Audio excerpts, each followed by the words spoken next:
Tony Dunn. Ain't nothing to it but to do it, brother. Let's roll. In a world where Carolina Panthers fans have an insatiable thirst for Panthers news and opinions, only one podcast roars ferociously. It's the C3 Panthers Podcast.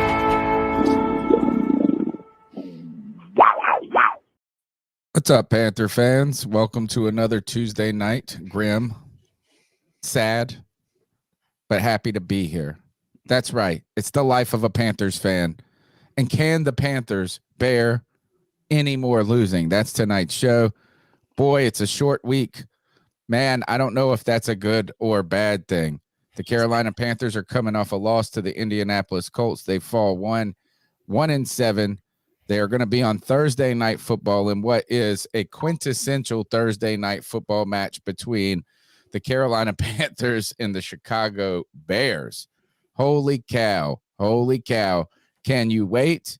Can you hardly wait for such an intensely great, or should I say gross matchup? But it's all right. The Carolina Panthers, we're going to be here for them. We're going to tell you how to fix them. We're going to get your advice on what to do as a Carolina Panther fan, and we're going to lock arms and get through this together. And thankfully, we get to watch football in peace this weekend, but we'll be here late on Thursday night for the postgame.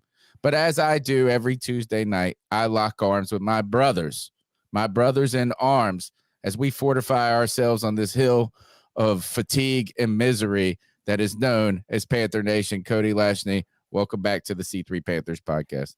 Tony Dunn, there's nowhere I'd rather be on a Tuesday night, win, lose, or draw, than sitting here with my boys, chilling, talking Panthers football, man. Look, the Carolina Panthers have the most people on IR out of any team in the NFL. In the history of football, and you know what, Tony? I don't even know if that's a true statement. But it sure as shit feels like it, doesn't it? It sure as shit feels like it. I would have believed you. Yeah, I did believe him. Man, dude, we are injured going into this game. We said that the CJ Stroud Houston Texans matchup, that would be interesting because it was the number 1 and number 2 pick. But now we're facing the Chicago Bears, who are in a unique opportunity to not only win a game, but also continue to secure the number 1 overall pick in the draft. Tony, this is a very important matchup, whether we like it or not. And you know we're going to have it with the best damn Panther fans and all of YouTube. You already know them and love them. It's our guy, Drew, Al the Sailor, C3 Anthony, the brand ambassador, Diesel Skills. What's up, bro? Carolina in the house, Damian Tucker, Harvey London, James, Jorge Marcelo, Josh Dyson, D from Sanford in the chat. What's up, brother? I see you. Kristen Ledane, Josh Dyson, Panther Gal 73, Patty Grimes, Randy Stover, Roosevelt Mongo, Stephen Bailey, Tim Estes, Supreme Leader Z, and Underground West. Tony Dunn. There ain't nothing to it but to do it, brother. Let's roll. We'd like to thank everybody who's in the chat, listening later on Spotify, iTunes, TuneIn, wherever you get your podcast. We're on Twitter at @_Chronicles Live there, live on Facebook. Right now, it's the doldrums of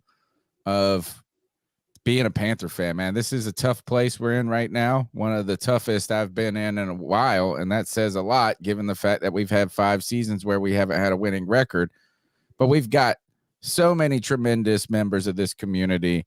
And Mr. Strats himself just gifted 20 memberships to the C3 Superfan. Is there a greater gift than that? I don't know if there is. For just $1.99, you can be a C3 Superfan, and you get early access to the film room, but also you get involved in some of our special giveaways. We're working on the Mega Mingo bingo card. Has not been very fun. We're trying to give you guys some stuff. We are trying our hardest. The Panthers aren't. I know. We're trying. They aren't. We're one Jonathan Mingo touchdown away from Mega Mingo, but sadly, it feels like that could be a billion years away. Man, it's been tough. Also, like to shout out anybody else who supports the show in other ways through the super chats. And also, we've got a couple of people on Patreon, not a ton, but a new cat caller just supported us. Reagan Johnson, thank you for your support. The number's 252-228-5098. He's a cat caller. Why don't you be a cat caller? The calls have been flying in. People got opinions. And boy, CK, it's hard to keep optimism here, but we're going to do it. I have adopted a position. I went on Chris Jenkins' podcast, Charlotte Vibe, last night, and I put out there, man, I'm ready. When necessarily we have to invest in Bryce for a minimum of 2 full seasons and into a third.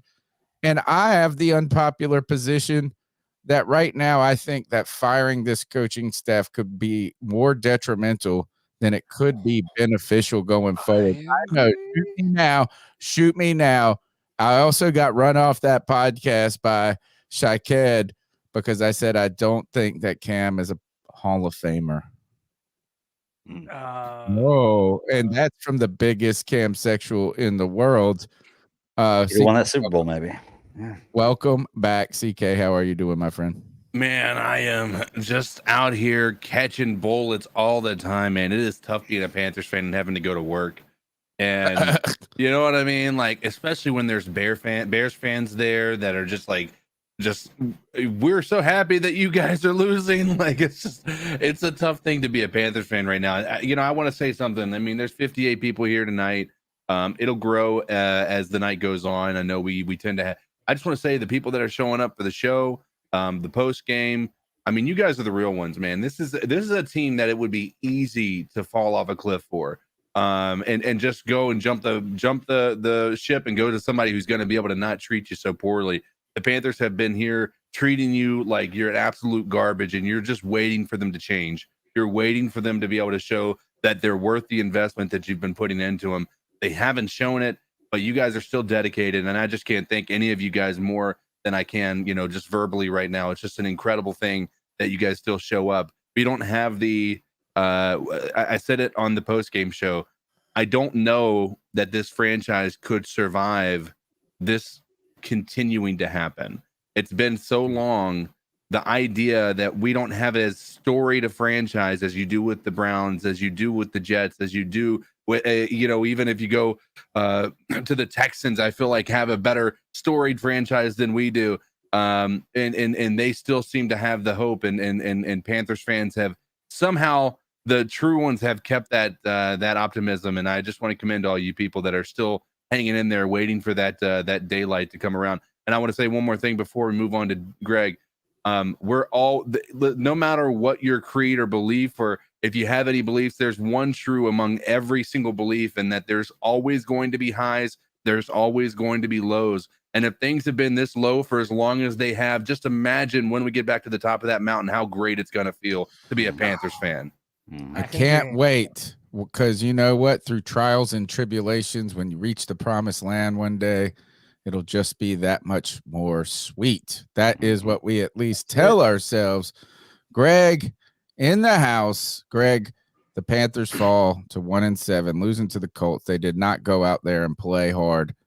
Well, I don't know. I mean, it didn't seem like they played with the same tenacity that they played for Bryce Young against the Texans. They didn't muscle up for their man Frank Reich against his former team. And now the Panthers are going to be playing the Bears on national television in a game that nobody wants to watch except for Bears and Panther fans, and they barely want to watch it. Can the Carolina Panthers spoil the Bears by winning and maybe frustrating their pick in the draft that they got from us? They absolutely can. I mean, I don't think they will, but I mean, any team can be an easy team on a Sunday. I mean, they absolutely can. I mean, you got to look. There's a lot of factors going into this game. They have a backup quarterback, for Chicago. We're in Chicago. There are a lot of things that are going against us in this game, besides the fact that we have all these problems too. But yeah, they absolutely can, man. And Tony, you I like you and CK's intros there. It's very like optimistic. I like kind of the uplifting tone we're going with here. but you left a few things out about all the things we're going to do. We're going to lock arms and we're going to cheer. But you know what else we're going to do? We're going to bitch and we're going to moan and we're going to whine and we're going to hurt and we're going to cry and we're going to argue and debate, but we're going to keep pounding. It is therapy, man. It is therapy. This is therapy. Like talking like this is probably what gets me through a lot with the Carolina Panthers. I used to get so upset about the Carolina Panthers. They'd lose a game, anything else. I feel like being able to talk to everybody about this kind of stuff and having this therapy sessions really helped. At least we have each other. Yeah. At least we have each other. Even if I would lose, I know we get to talk to y'all. All of these beautiful people in the chat room, all of the people that listen to us on iTunes and Spotify. Hey, man, we're here for y'all. We know this is a hard time. Hey, let's be real. It's been a hard few years to be a Panthers fan, man. And if there haven't been a lot of great years to be a Panthers fan. I'm not gonna lie. At least we got it every other year at one point. You know what I'm saying? There was a point in our history where it felt like every other year we got a little taste of happiness. Yeah. 17. So it's been 5 years since we've had any kind of. This will be 6. And someone pointed this out in the chat that 2 more games automatically qualifies us for a full losing season. The losing season is inevitable at this point. 6 seasons. I'm getting to where, what CK is saying, and then we'll jump right into the show, is I almost just expect misery now. Yeah. It's like I would be surprised if it went another way. Right. So I just feel like every decision we make is a miss. Every practice squad guy we sign is a nobody. Every guy that we don't care about is put on IR and shows up now. Today, Sullivan's in a sling after practice, the tight end.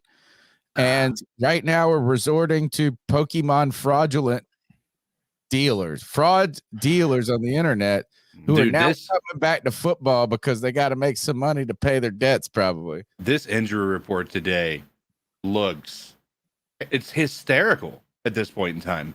It's unbelievable the amount of people that are injured and didn't even practice today. Now, here's the other part to this, and I think it's worthy of a conversation. Is that simply because guys don't care anymore?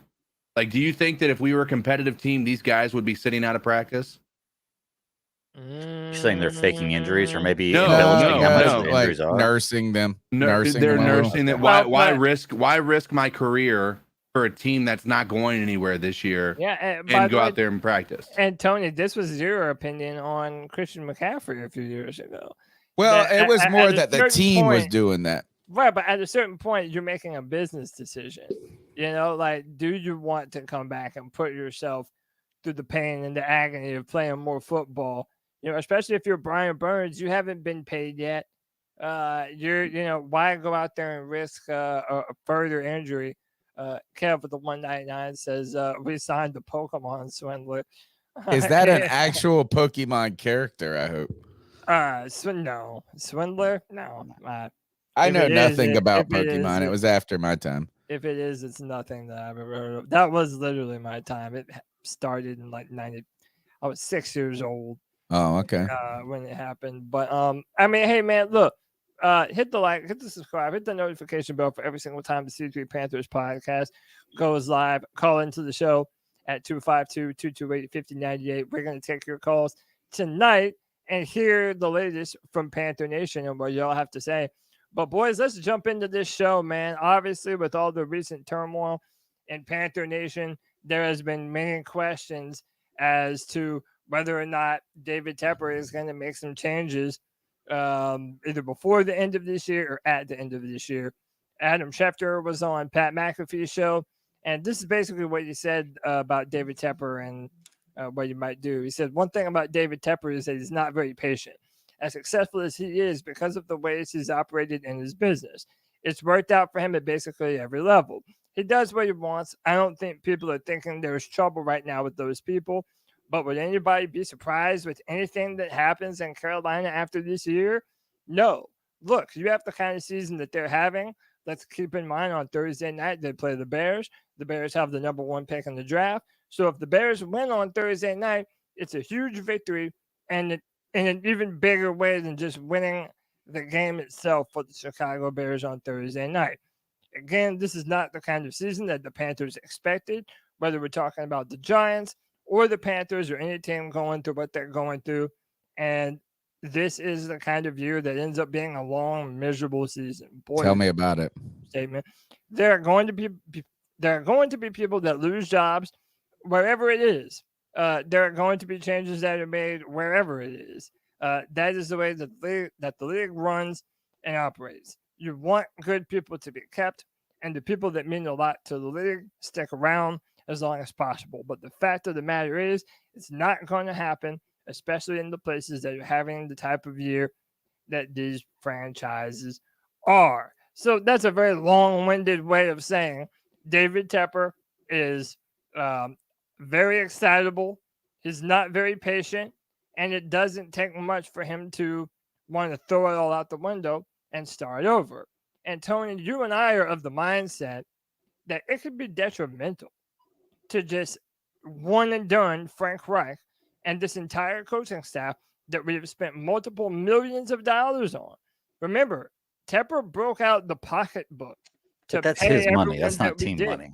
Yeah, but it's still money. It's Yeah, still it's his, a lot but, of- but I don't still care. It's his lot And he's a of money. cheap Doesn't ass affect the game, motherfucker And I raising have a ticket bone to prices pick. while we suck. And Yeah, Tony, that's right. I'll let you go first because you kind of already teed this up earlier. But after you go, I definitely want to go because there's a lot of hypocrisy I find amongst people that are calling for the head of every one of our coaching staff. I have a bone to pick tonight. Look, I can fully understand why people believe that Frank Reich should be fired, and I could totally see it happening, right? I mean, I wouldn't have said that at the beginning of the year that I saw a scenario where this staff could be one and done. I also didn't think we would see a scenario where we would be this questionable, like this uncertain about this rookie quarterback as well. I thought we might not be overawed in a way by it, but not to the point of just like, I mean, a vitriol dislike for the guy from a lot of people. So that is surprising to me. But my thought on this is that you have made a big trade right now. You have sunk future assets into Bryce Young. And at least according to what they say, that this was a collective agreement between the owner, the general manager, and Frank Reich, and even Thomas Brown. All the people were on board with Bryce Young. So I think this is what happens. I want to also like give a precursor to this and say, I don't think keeping Frank Reich would necessarily mean success or a ton of it. But what I do think is I think that, and I just said I think like 7 times in a row, if you fire Frank Reich, you're inevitably going to have to, we're going to fire, Scott Fitter is going to get fired first. 100%. And then Frank Reich could follow the whole staff. You could bring in a GM and you could say, we want to pick all of these guys together, which I think is not a bad idea. I've been advocating for that being the correct order for how you hire coaches in the first place and how you hire all these guys. But if you fire this staff, you bring in a new GM, they bring in a new coach. We have a full another year of development for Bryce Young. Yep. A new system, a new whatever. And then you start to plant the seed that Bryce Young wasn't their pick, that this isn't their guy. And if he struggles, I think what you would see is an abandonment of Bryce Young sooner than later. Yeah.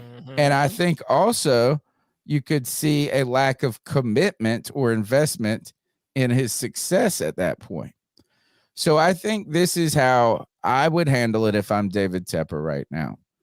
Scott Fitter's got to go. Yeah. Then you go and you hire a general manager and you say, look, I have not done well with this, myself at this point. I need you to be the lead dog on all of this. And if you truly believe that Frank Reich needs to go right now, then we'll do it. But if you want to take a year with Frank Reich, implement your scouting staff, start to form a vision for how this could go if Bryce Young works, if he fails, if Frank Reich turns it around to a point where it's undeniably going in a good direction, if it's mediocre, then at the end of next season, what we will do is we'll evaluate if the move should be made first with the coaching staff. And in that case, when we bring in the coaching staff, we'll have the honest discussion after 2 years, how we truly feel about what Bryce Young's true future is going to be with the Carolina Panthers. Yeah. I think if you go and you fire Frank Reich now, then you bring in that staff and it just raises so many questions. It creates too many people going too many different directions. And the one direction we need to be going is in support of this quarterback. Whether or not he is the guy, I don't want to argue about. He's the guy that you invested in, though. And I feel like it would be foolish to open a business, run it for a couple of weeks, and then go, we didn't turn a profit, so we're going to kind of run it for a couple of weeks and see if it changes. And then that business is going to fail. The other piece to this is, and this is a perspective as a Bryce fan or a Bryce hater, right? And that is, you want Bryce Young to start for the next 3 years, period. No matter what. And the reason being is if you're a Bryce fan, you believe he's going to get better. If you're not a Bryce fan, you believe that he's going to cause this organization to stink. And that means a better draft pick, better draft capital for the Panthers. That's going to be able to allow you to replace him a lot easier and not having to sell the farm again. Right. So the idea of the QB carousel happening again by getting rid of him, people, Greg, you weren't here. The people asking us to trade Bryce Young already there was like 3 or 4 people that were already. It's a ridiculous take, an emotional one after a loss like that, but unbelievable. That doesn't make a lot of sense because we're just going to be back at square one and a QB carousel with no pick to be able to replace him with. Yep. Do you know? I think you're right, CK. And do you know what I fear the most with this whole thing now? Because I've seen Bryce Young play. I fear that we're going to get like the Daniel Jones treatment. I think that we're going to have a guy who plays just good enough where we're not going to give up on him, but not good enough to be the most elite guy. Right. And look, nobody come after me. I'm not making comparison to him and Daniel Jones. I was using an example, and I'm not saying Bryce is Daniel Jones is more athletic. Yeah, I'm just saying. It's not. I'm just saying. I have a fear there's gonna be something like that. Not all Bryce's fault, but it may end up like that. Well, this is where I have a problem, right? So listen, I know I spend way too much damn time on Twitter, and sometimes I'll bring beefs that I have on Twitter to the pod. I know this. I'm sorry, but look, here's the deal: to all the Bryce Young super supporters. And I'm not calling any names in particular, but to everybody who feels like, well, damn, what an unfair situation for Bryce Young to start his career under. He has a terrible offensive line. He has no wide receivers that can separate. All these other different excuses for why Bryce Young is not playing up to their expected level. So if you're willing to give Bryce Young those excuses and say it would be impossible for him to have success in this offense, then why is that same truth not also applicable to Frank Reich? I'll be happy to answer that. I've been saying that for weeks. And literally everyone that is subject to the same bullshit roster. I'll be happy to answer that. They've been here for less than 1 year. Did you think that this coaching staff was going to come in magically change the entire roster overnight? We did with Bryce too, and then make everything go? Like, I'm sorry, there's not another coach that you could name that you could tell me would confidently have this offense as is looking like a competitor right now. I don't care what name you throw out, be it Bill Belichick or Andy Reid. When you do not have enough talent, when you do not have enough talent on your offense, It doesn't matter who the play caller is. None of that matters. If you don't have the protection and the right wide receiver, the right kind of wide receivers, you're dead on arrival. And if it's true for Bryce Young, then it's true for the coaching staff as well. And everything that Tony already said. If you do this thing where now it's a brand new play caller next year, Bryce is having to learn a brand new system. You're going to have a brand new general manager. Mayfield. You have a brand new general manager that didn't pick Bryce Young. You're going to have a brand new coach that didn't pick Bryce Young. You have all these. You might as well just go ahead and cut them. Then That's what I'm saying. There are all these dudes right now on the staff that are telling you and swearing up and down, despite the rumors, that they wanted Bryce as their number one quarterback. So if you're not giving up on Bryce, even though he has not played well this season, well, then damn it, you're a hypocrite if you already want to give up on the coaching staff. So a part of that is accurate, right? Asking to give up on Thomas Brown and Evero, agreed 100%. They haven't been given a proper opportunity. Evero, obviously, some might say he's making the best out of a bad situation on that defense. But the argument that Frank Reich has only had 1 year, the problem is that you can't discount his years with the Colts, right? The last 2 years, and you can talk about the successes, but you can also talk about how that team just floundered opportunity after opportunity with his play calling. They missed an opportunity to go to the playoffs against the worst team in the NFL, against the Jaguars that year, right? Horrible decision. And there's a lot of things you can point out about Frank Reich. Here's the other aspect of that I think I would push back on, Cody. You're right. Bryce Young there's no possibility of any quarterback succeeding in this scenario. But the majority of the offense that we are seeing here is built after the hiring of Frank Reich. When you look at the wide receiver core from Mingo to you have Thielen, you have Hayden Hurst, you have all these people, right? And the offensive line mainly was intact, right? So tell me how every part of our team has gotten worse with a seemingly upgraded talent. You're missing two of your. Okay, we just got Austin Corbett back. Mm-hmm. Now everybody had to learn the hard way how important Brady Christensen was to this offensive line, and which was very important. All the wide receiver continuity you had from last season is out the door. All the running back continuity you had from last season is out the door. And all of the players that you just mentioned. Okay, so yes, this year, Adam Thielen, DJ Chark, yeah, that was when Frank Reich was the head coach. But what about the other 2 years of utter ineptitude at drafting, which is also the same roster that Frank Reich and Thomas Brown and everyone is having to work with right now? No, I don't disagree. It's 100% the same roster. So all I'm saying is you don't have to love the play calling from Frank Reich. A lot of people were excited about Thomas Brown, and his play calling, I'm sorry, does not look much different than anything. The play calling is not the reason we're losing, guys. The play call, look, is I think there's truth in both sides of this, right? One is this team lacks talent. The team lacks talent, and it has been crucified with injury. And I don't know if you can use crucified in that term, but this is an injury season I don't know if I've ever seen. The only person that hasn't gotten injured is Bryce. I mean, like, other than that, is like every important player has. It's like it's and not just Bryce has taken more hits than everybody else on the team as well. I know. So look, there's a lack of talent, there's a lack of depth. There is, and that is come from mismanagement for several years. And really, it doesn't matter how good of a coach you are. It's hard to win in those consistently in the league with those scenarios, right? Particularly, I think the injury is even more so because you can't even say that the team that they kind of wanted to field is really out there.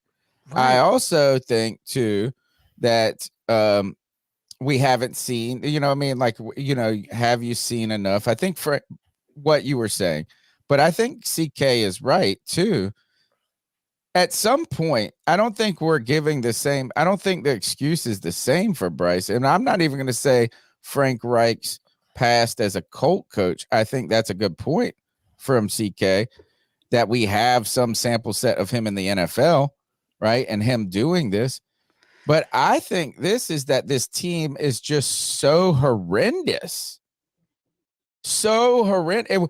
It would be if Bryce, to make the comparison, it would be if Bryce's 3-pick game was every single week. It would be as if Bryce showed zero reason to be a starting quarterback.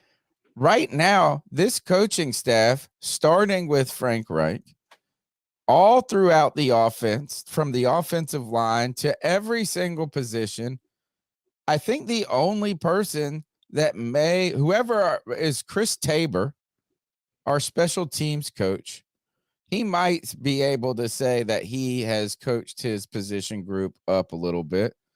And I think Evero has done decently well, given the fact that his whole squad has been demolished by injury. But the fact of the matter is that it's a train wreck. It's not bad, Cody.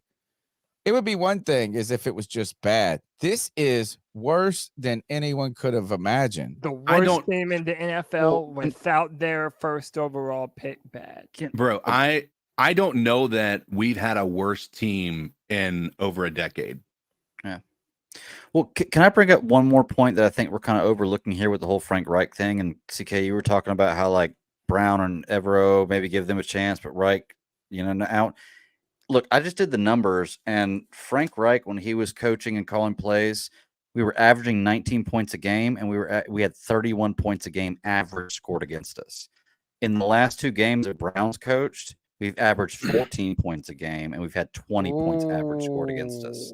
So the defense is played entirely different. I mean, we've given up 13 points. The defense has given up 13 points in the last 2 games. You're not going to make a 5-star meal. They've given up one touchdown out of a microwave. You're just not going to do it. You have to have a level of talent that is commensurate with what you're trying to do. If Frank Reich would have had games in the NFL. Yeah, well, if Frank Reich would have had games where he only had to score 15 points to win, he would have won at least 2 of those games. 3 of those games. My argument against that would be I don't necessarily like the Texans game 100%. The Colts game, I don't think you can put like a lot of people were talking about this defense, and the defense was barely on the field the whole game. They didn't have to be because the defense was not needed. Like the Colts defense scored their touchdowns for them.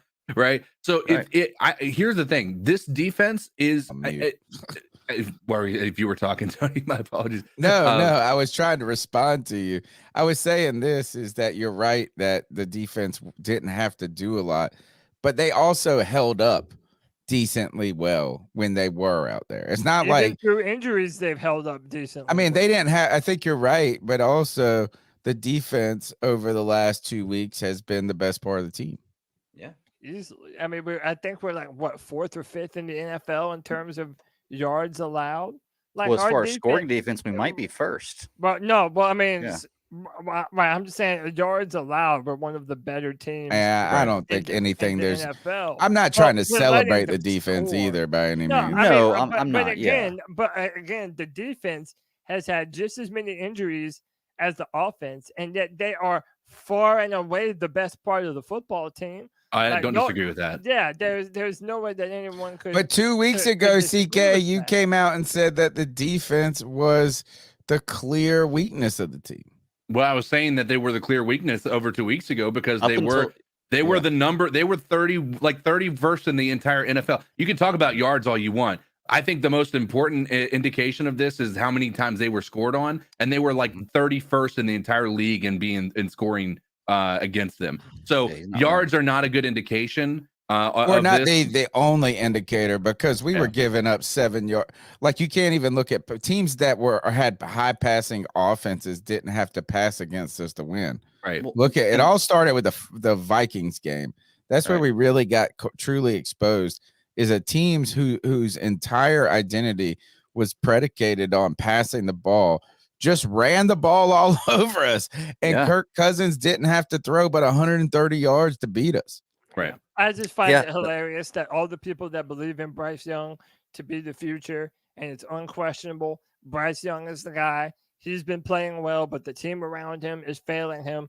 It's funny that they want to completely fire this entire coaching staff, and they want to think that David Tepper is going to get it right, and that it's going to be a coach and a brand new staff that is going to be better for Bryce, even though none of them picked Bryce. It's like you're that's arguing, the real fear. You're arguing for something.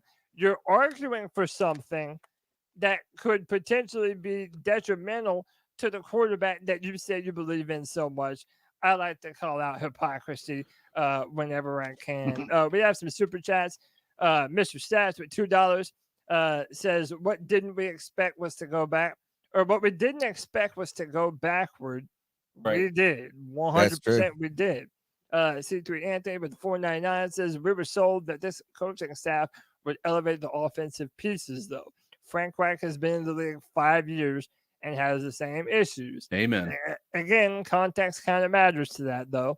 Mr. Strats with the $5 again says, "Tony, you are forgetting how many times a player leaves our team to shine somewhere else. That part has to be on coaching and not just Frank."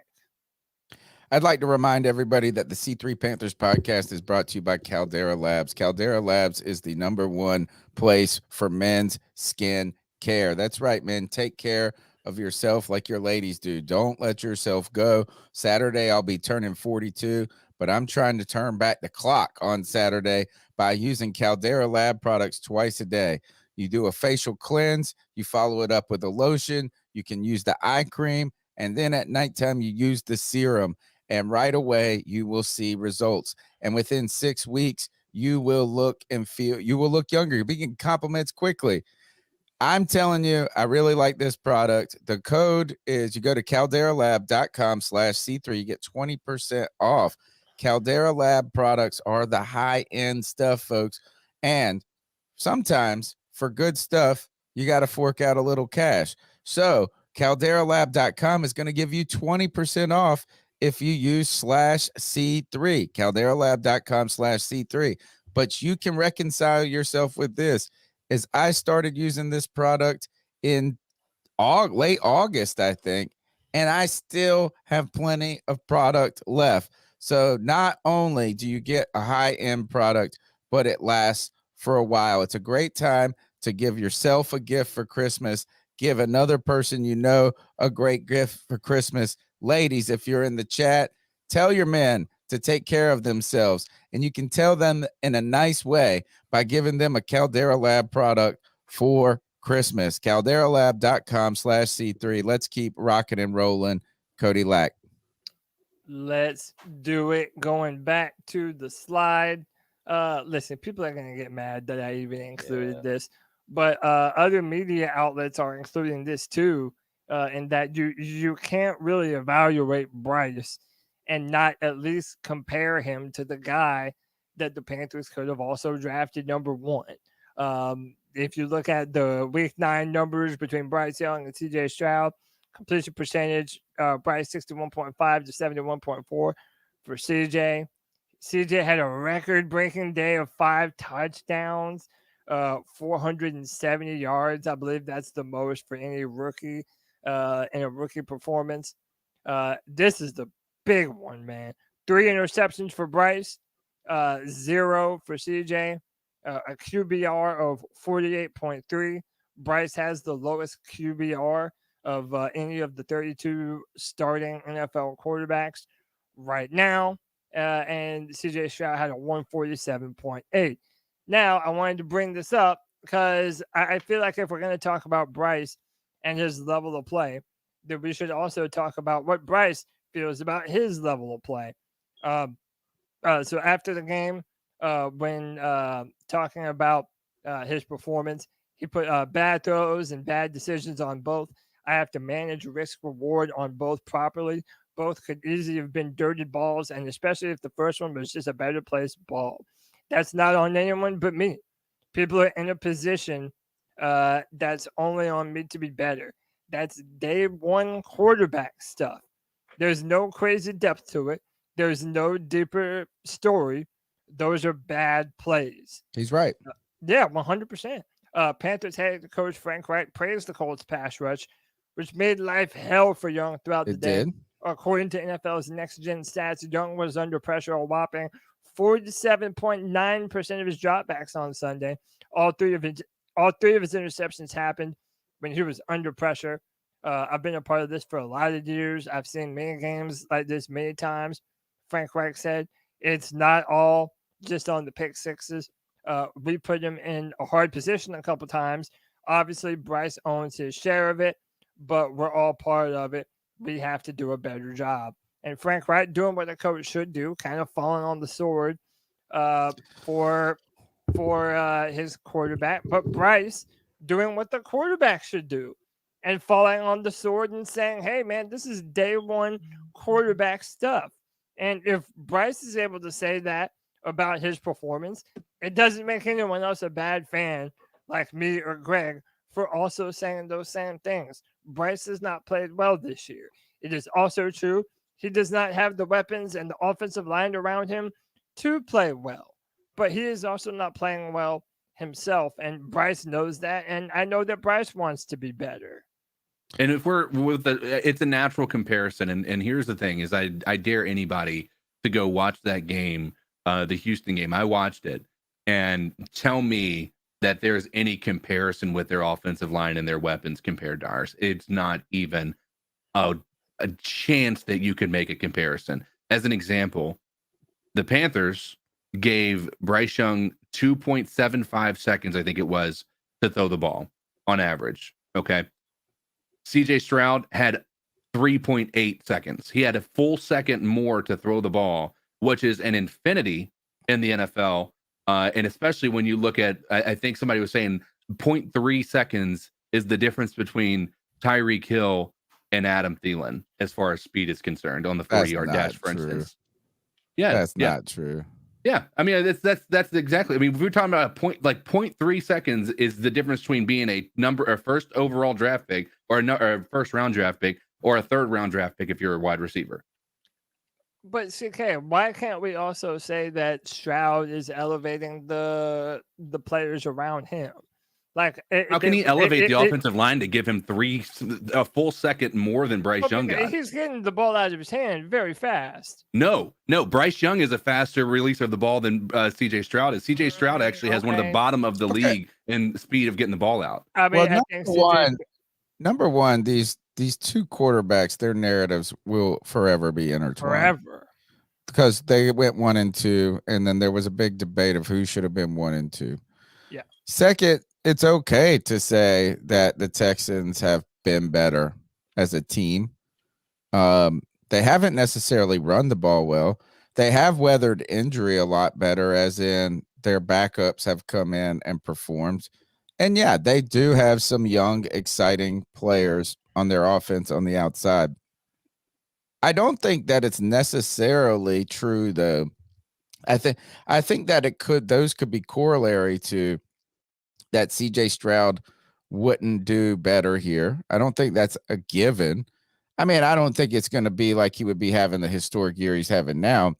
Oh, he definitely wouldn't be. But I think it's fair to say that there's at this point in time, I think it's fair to say that there's a clear gap between CJ Stroud and Bryce Young. And until there's something to prove otherwise, it's hard to argue against it. Right. I mean, I'm just saying we can credit CJ for having a great year and being part of that success. Right. He's not. That success is got a lot to do with him and to do with those other factors that you made. Right. Just like Bryce's lack of success has a lot to do with the offensive line, with the rest of the team, but also has a lot to do with his own play as well. And in this past game, I do think he's 100% right. These things, while he was under duress, I think that first pick six is the one that I have kind of the most problem with. I think it's a height thing. Like, I went back and watched it.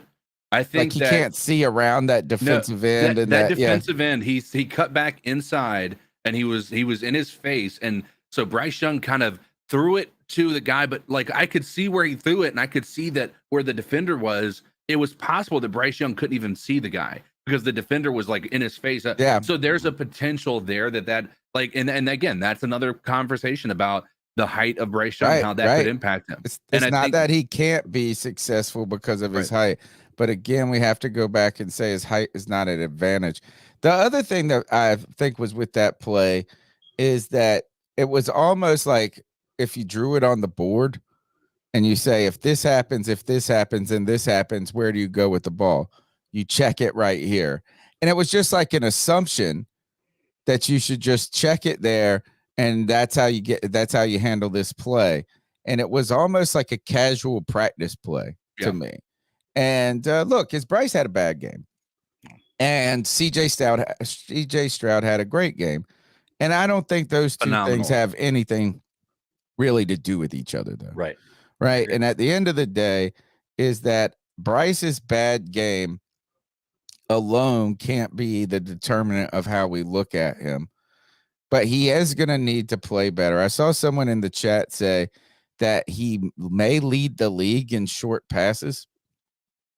And I can see that. Yeah, because Adam Thielen is the brunt of those passes. Right. Sure. I mean, you just look at the passing chart each time. I really think that there is a clear. I think with Bryce, he almost thinks too much right now. Right, and I think the fact is that as he's had more and more difficulty in the NFL, that he can't play loose, he can't play free, he can't play confident. That's why every time we start to put together a drive, we got to win. I'm like hoping that we get a little mojo as a team. He gets a little mojo. He gets a little feeling good. And I continue to go back to the Seattle game where we had Andy Dalton instead. And I don't think that the game was I don't think that coaches went in and designed things completely different. I think what they did, I think what Andy Dalton is thought less and threw more. And he saw the matchups, he saw where the coverages were, and he threw the spots into people. And if it works out, it works out kind of thing. It's like, hey, we got a one-on-one here, throw it there. It's veteran football, right? A lot less to lose as well. You know, like Bryce Young starting out to take it. So you got to give him that. He has a lot less to lose than Bryce Young, which helped him out a lot. I don't know, man. It's funny for me how people with Bryce Young, like we were talking about him having short yardage passing. People talk about how his completion percentage is and he gets these yards, but didn't what's his name? Bridgewater do the exact same thing? Yeah, and we got mad. Actually, he did more. He probably he did basically the exact same thing, and we got upset about that. But he was also a 10-year vet. He's a 10-year vet. Do you know what the difference between Bryce Young and Teddy Bridgewater is? What's that? We didn't give up DJ Moore, Christian McCaffrey, and the #1 overall pick in the 2024 draft to go and get him. Yeah, that's why it pisses me off that everybody's like, no, but you can't say anything about Bryce that isn't glowing and trashing everyone else around him, including the coaches. Like, nah, it's cornball to me. Like, but the offensive line has stunk, dude. And for a team that needs to build a front in front of Bryce, the problem is we all knew that Bryce's success at some point was going to be linked towards an offensive line. We thought, though, that it was going to be injury and things like that is getting demolished out there. What's been sad about it is he hasn't been able to be that point guard type quarterback because he is always running for his life, and he's not good enough and athletic enough to make that part of his game. And all of these off script plays that we were told he was so good at, well, you can't. Yeah, and every play can't be off script. Right. Skills every half of every play. Tony, he was also the best quarterback under pressure in college football.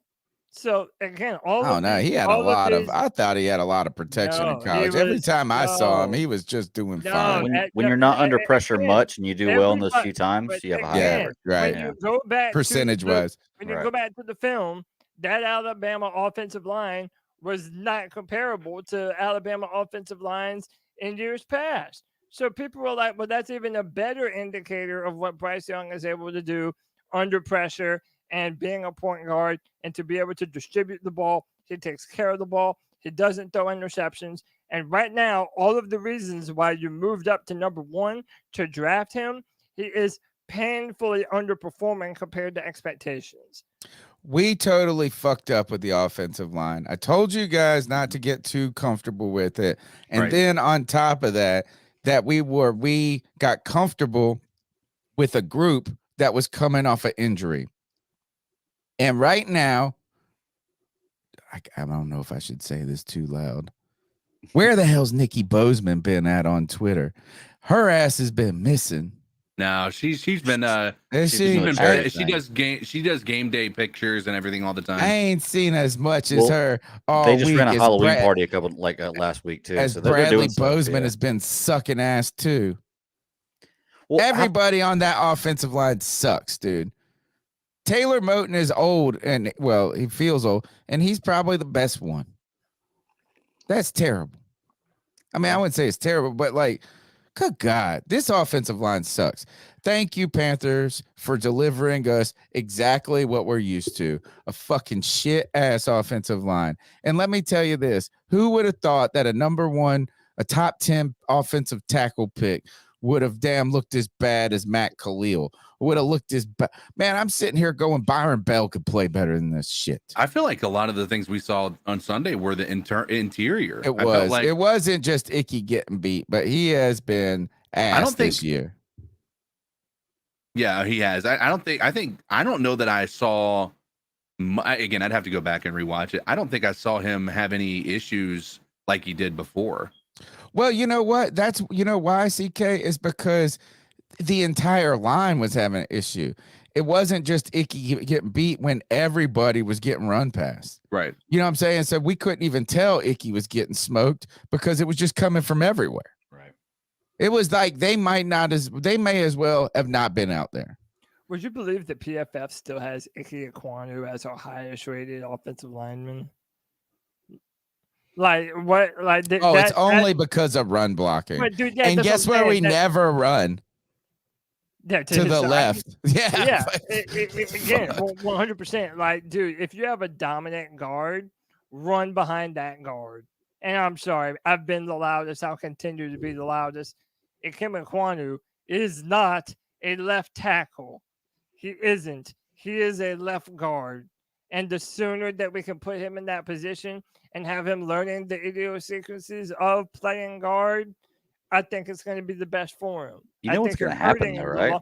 I think that you're hurting him the longer that you leave him at left tackle. And shout out to Panther Pickle. Well, you can't do anything this year. I know, but Panther Pickle brought up too that even last year, even in pass protection, they always had a running back or a tight end shaded to Icky's side, even when they were passing the football. Yeah, miss me with that historic performance of him as a rookie. Yeah, it was all masked. It was all masked by basically running a wildcat, essentially.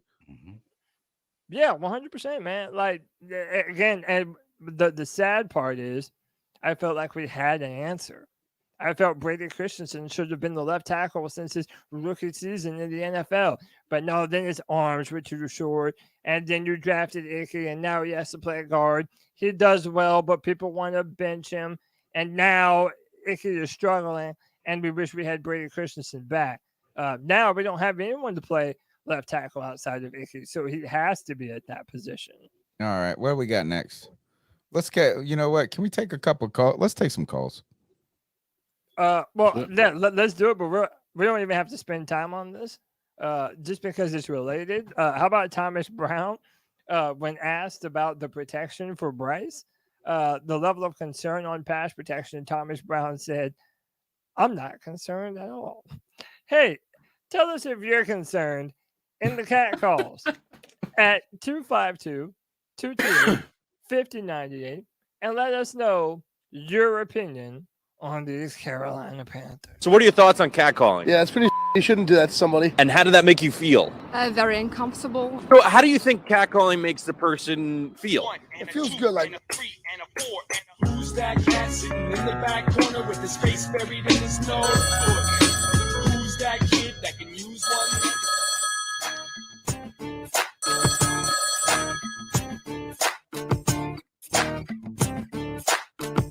What's up, C3?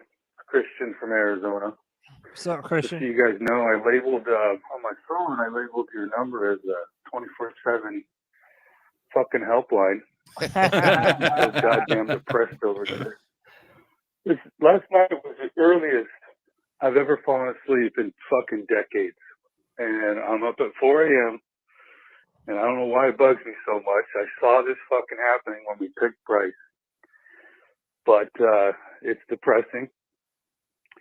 Cody, I have a quick question to ask you a favor. When you're looking at the all 22, please look at the play before the first field goal and tell me, please show that Bryce chose not to go deep when you had the receiver shaking up the right quarter, single man-to-man coverage. Anyway.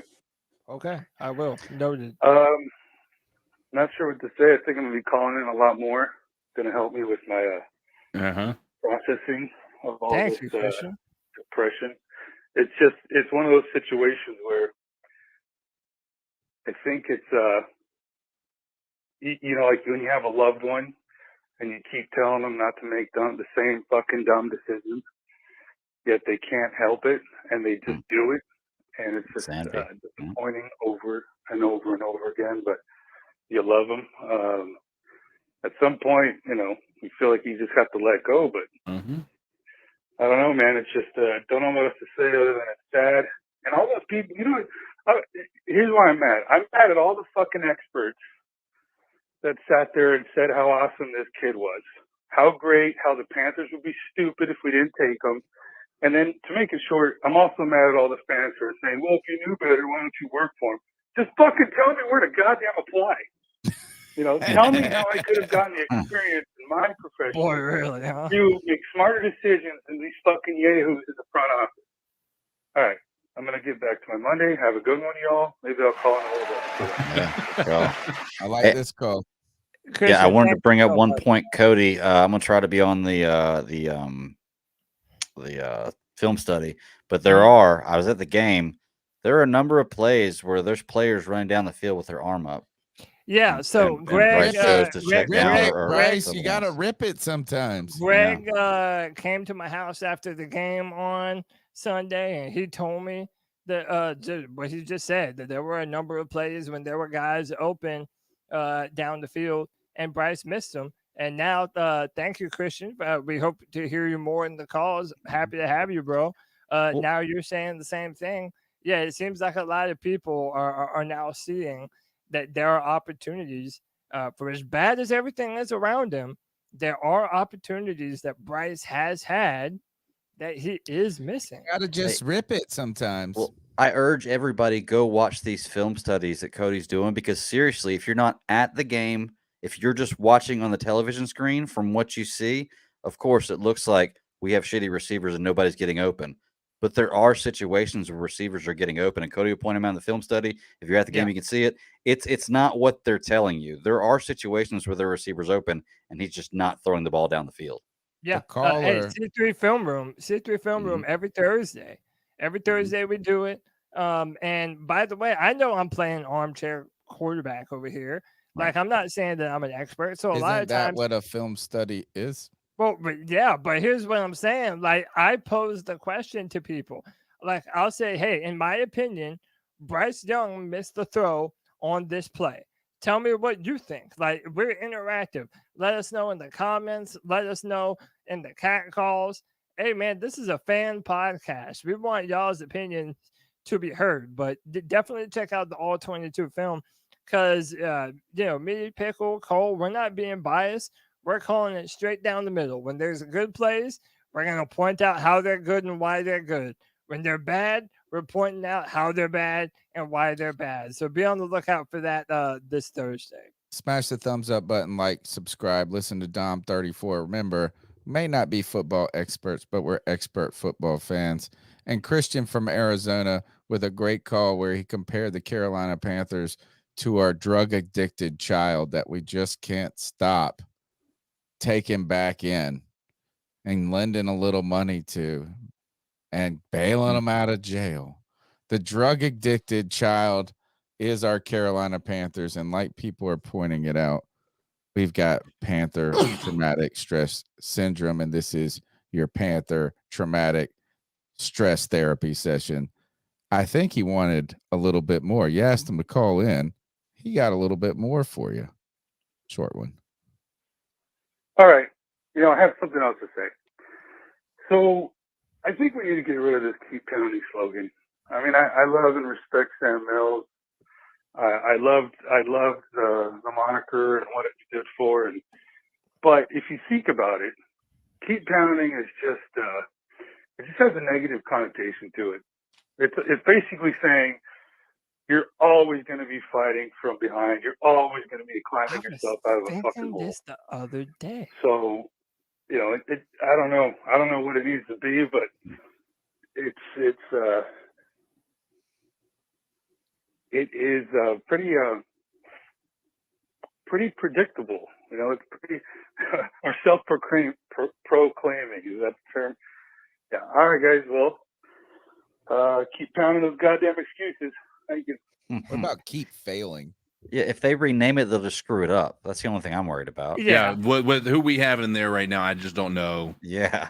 But I don't know that we want to put that. Something the fans would need to do. We need something organically that we create. Strat says but this fan base is so hard to be able to do that with because they don't go to the games. A lot of times these things happen at the games.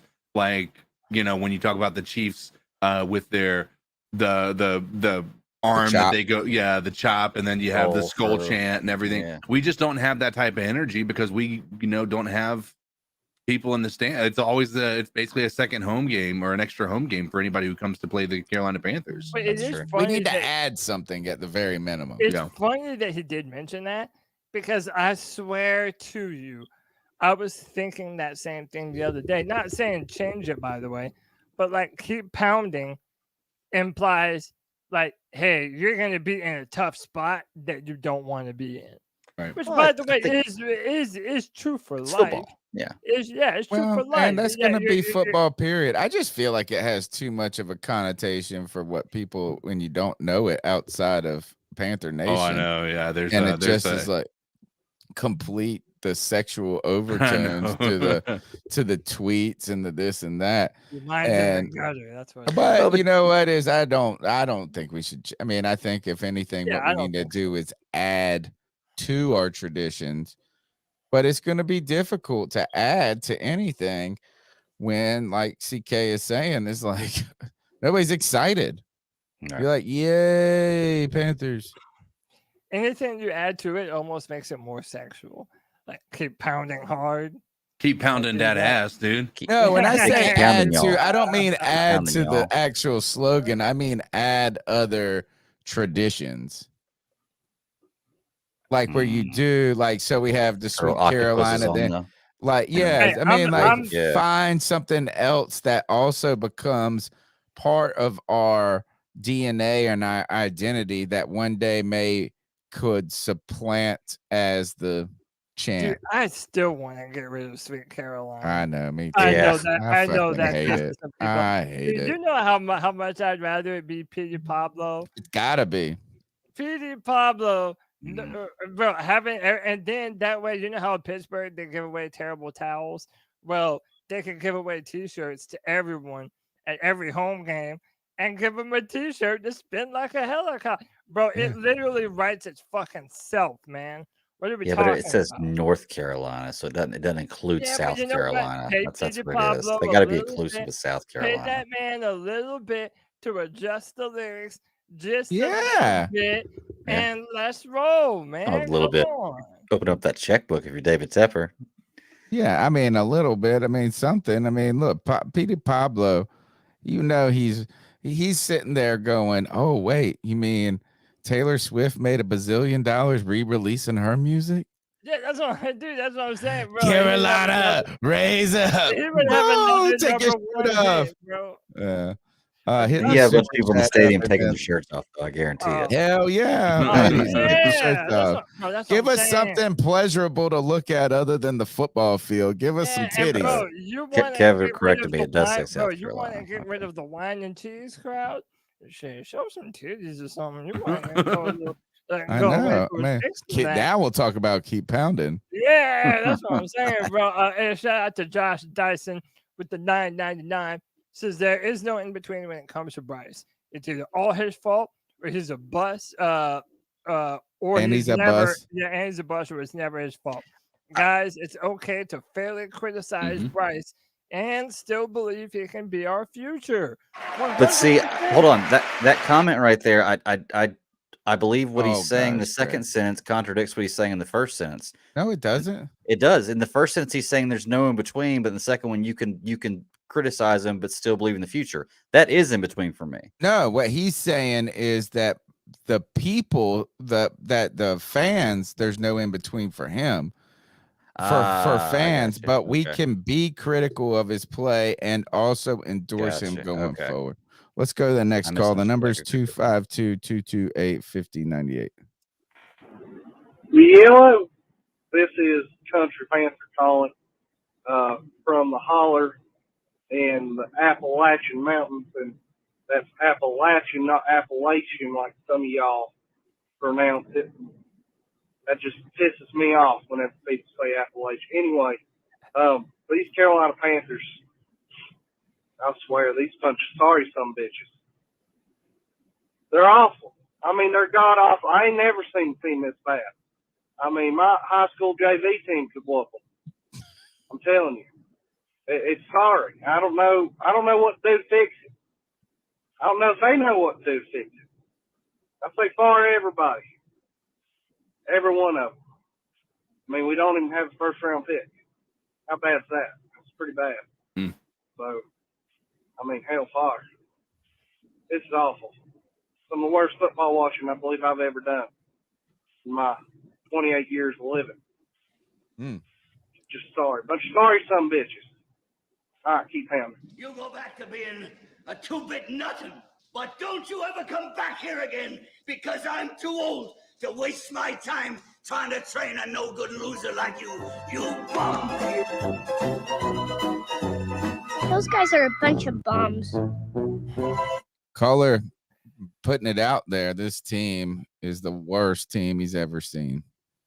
And you know what? Is I don't think is like you're gonna have somebody go, well, you didn't see that 2-14 team. Right.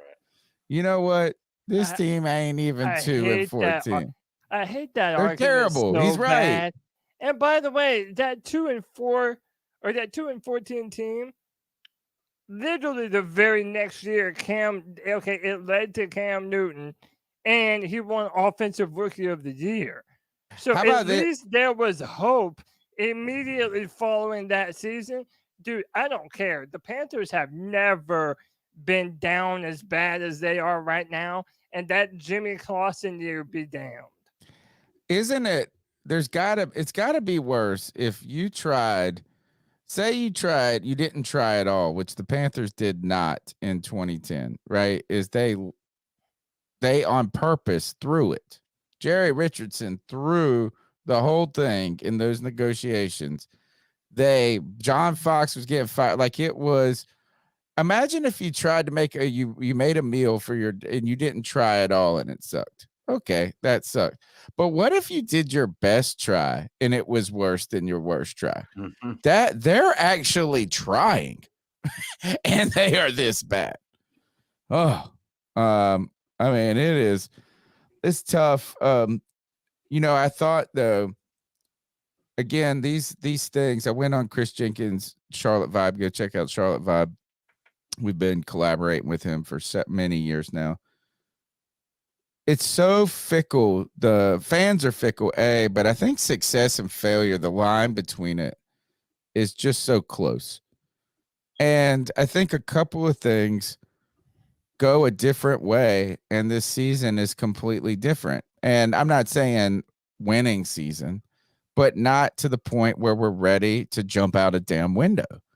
And I go back, my example I used on his show was the first game of 2016 following that really heartbreaking loss in the Super Bowl after a historic and incredible season. If only the podcast had the foundation then in the community, like this sucker would be exploded. Like, you know what I'm saying? We were still getting started. That was our 3rd year as a podcast, right? Yeah, Or not, you know what I mean? That would have sent us to the moon. Oh, to the moon. I mean, it was incredible. It was so good. We didn't even know what was going on. But you come out in that first game after Cam wins the MVP. After all of this, it seems like Dave Gettleman is a magic man, general manager. Everything is pointing the right direction except for that Super Bowl loss. And you didn't get blown out either. You know what I'm saying? It wasn't like you were outmatched and you didn't belong there. And we play Denver on the road. Cam's getting headhunted like a motherfucker. And he leads that team down in the 4th quarter for what could be a game-winning drive, just like Bryce Young did in that game against the Texans. And Gano missed the 53-yard kick. And everything went south after that. Like, it just was injury with Michael Orr to like we give up 2 special teams, like a punt block or whatever against Minnesota the next week. Like, it just snowballed out of control into horribleness. I feel like if we won one of those games early against the Falcons or the Saints to start the season, it sets a tone and a confidence for the coaching staff and for Bryce Young and for some of the teams that maybe that this goes a different way. But I also think that this Colts game was kind of like that.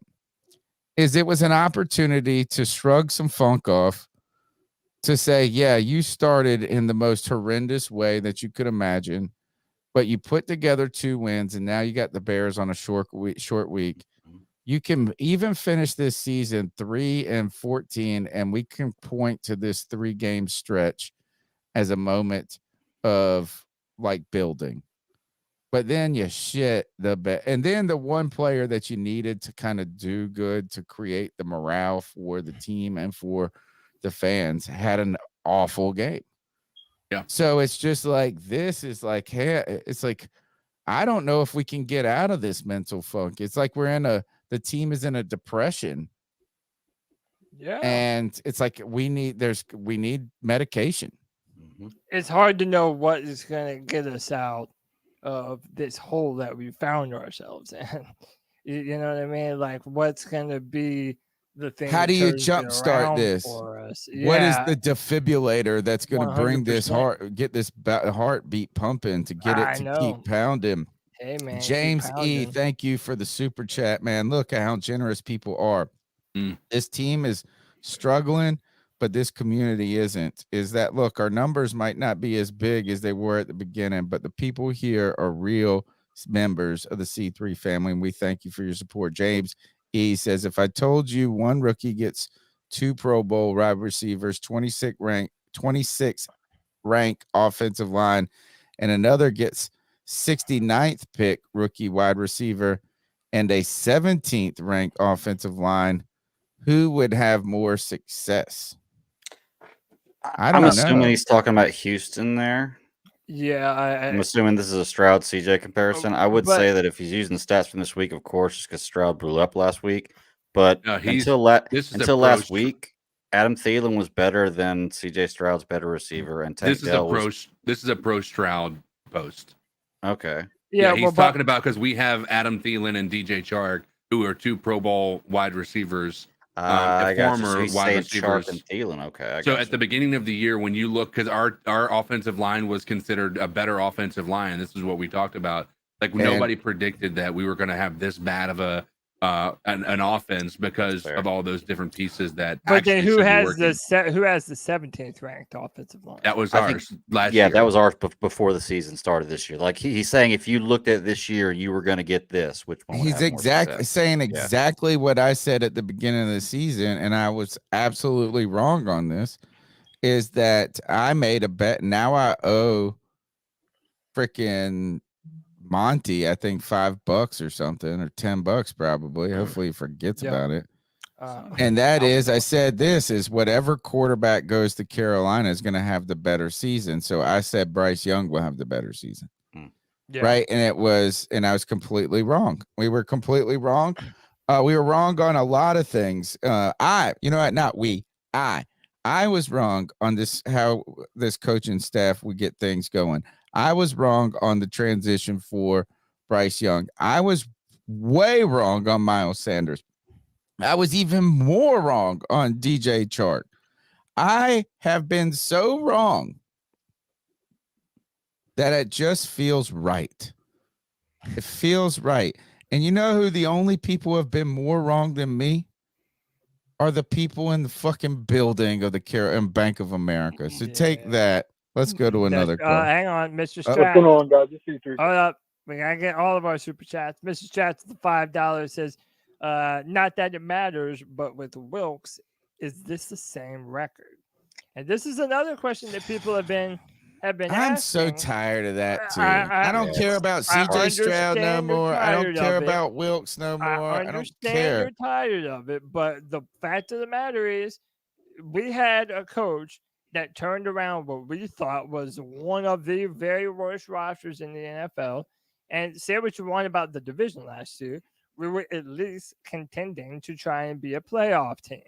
Well, this year we're nowhere close to that. So it does, just like Bryce Young and CJ Stroud, whether we like it or not, are connected to one another.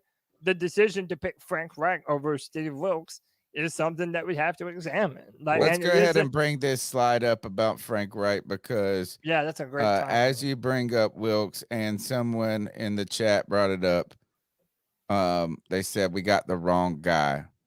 And I don't know if he was talking about the quarterback, but we could apply that statement to Frank Reich. This was a comment directly, I think, after maybe early on when Frank Reich was hired. Maybe not. It was this is one of the post-game press conferences. Oh, okay. That Frank Reich had. And in the YouTube comments, Mike Parker 86, who is a Colts fan, says, as a Colts fan who believed in this man at one point in time, I feel for y'all. This guy will continue giving y'all the same spill over and over, unfortunately.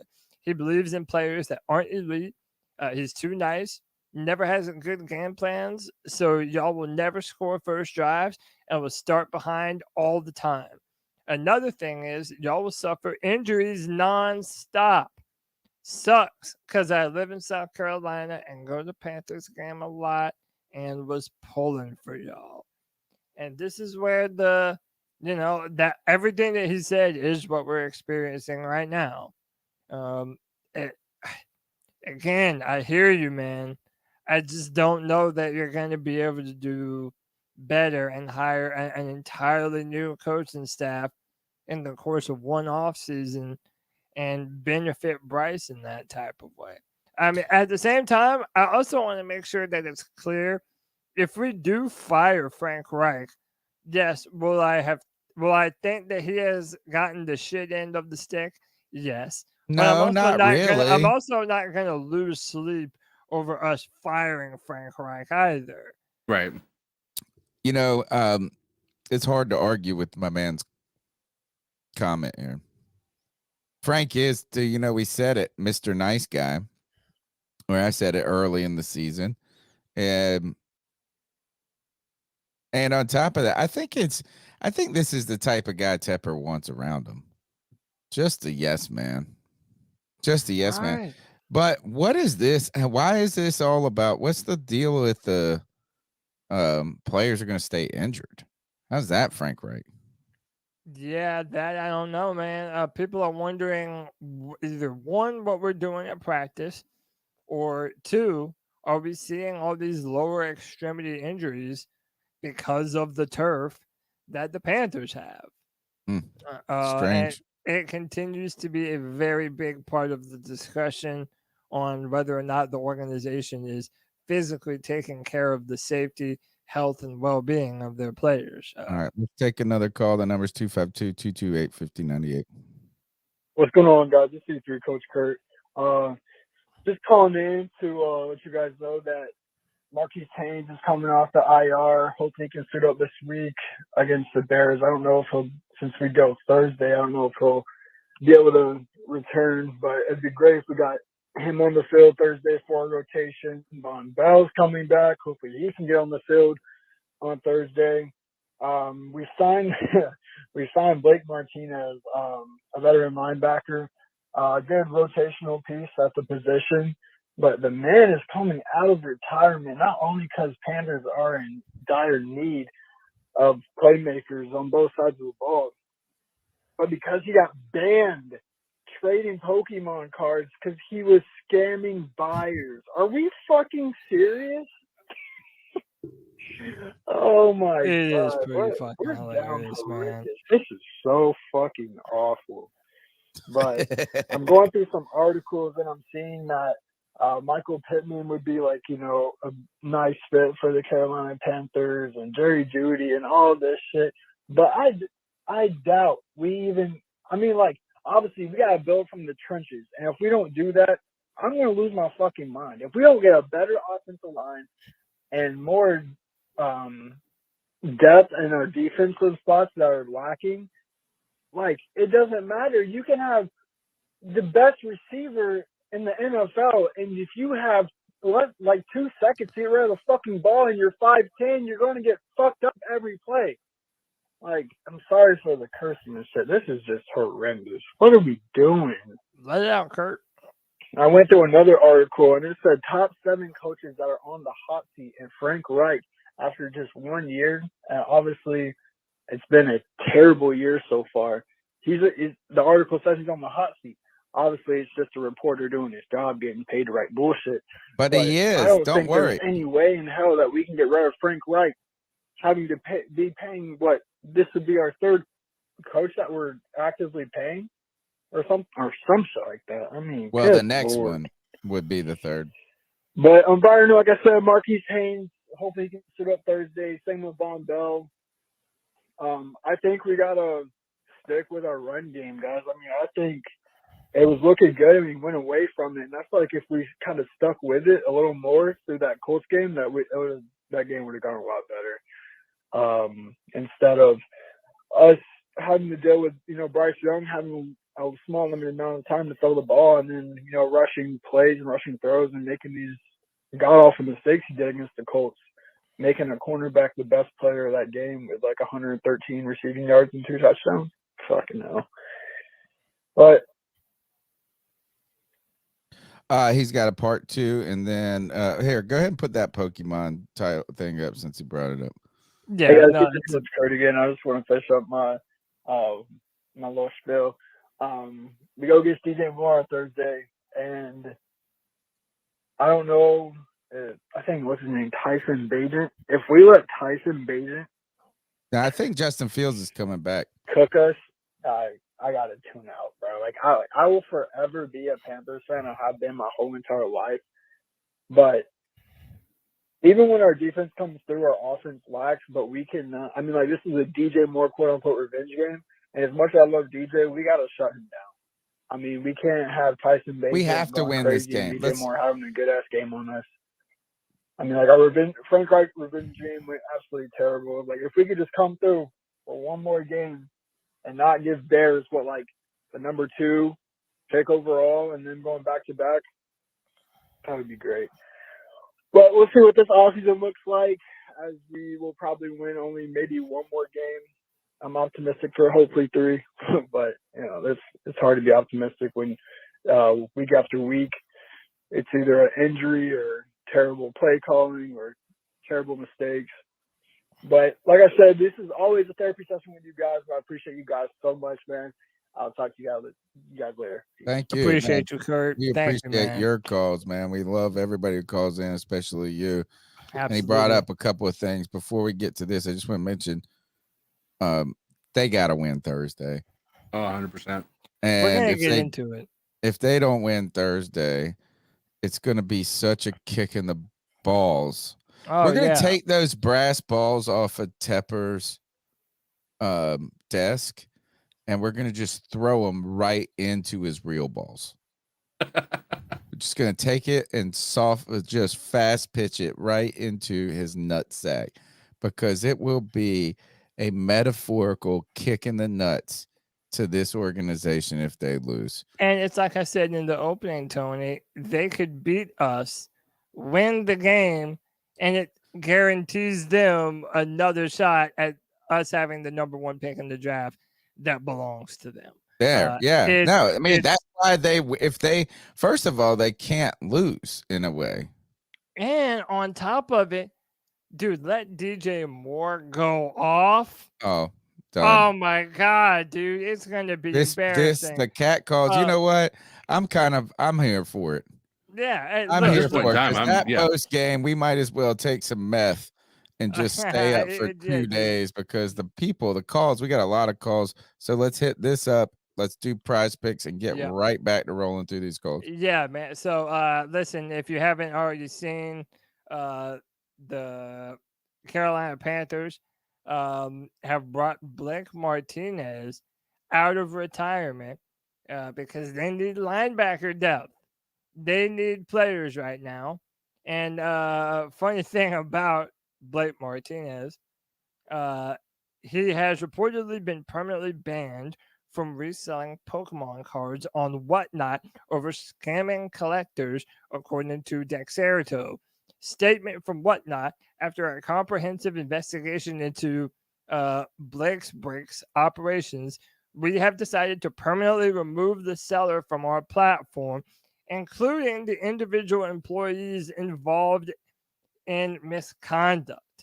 Martinez retired from the NFL in 2022 to open a Pokemon selling card company and has made, dude, get this, $11.5 million in revenue in less than a year. Oh my God, dude. Dude, who needs to play NFL football, man? Well, that's why he left. Yeah, sell Pokemon cards. Well, he can't now. That's why he's back. Oh man, there's no coincidence. It's not a coincidence that this dude got banned, his business got banned, and this mug is out there trying to pay his lawyer fees right now. That's wild, man. All right. Remember this is that the C3 Panthers podcast is brought to you by PrizePicks. PrizePicks is the #1 daily fantasy football sports website where you can use your fantasy football knowledge to make real money. It's super easy to sign up. It's super easy to win, and it's super easy to get paid out. But one thing you got to do when you go to PrizePicks, you can't forget to use the promo code C3. The promo code C3 will get you a 100% deposit match up to $100. You put in $100, you get $100 in promo funds that you can play as real money and win even more real money. Make sure you use the promo code C3 to get this deposit bonus, but also to let PrizePicks know that you like the PrizePicks segment on the C3 Panthers podcast.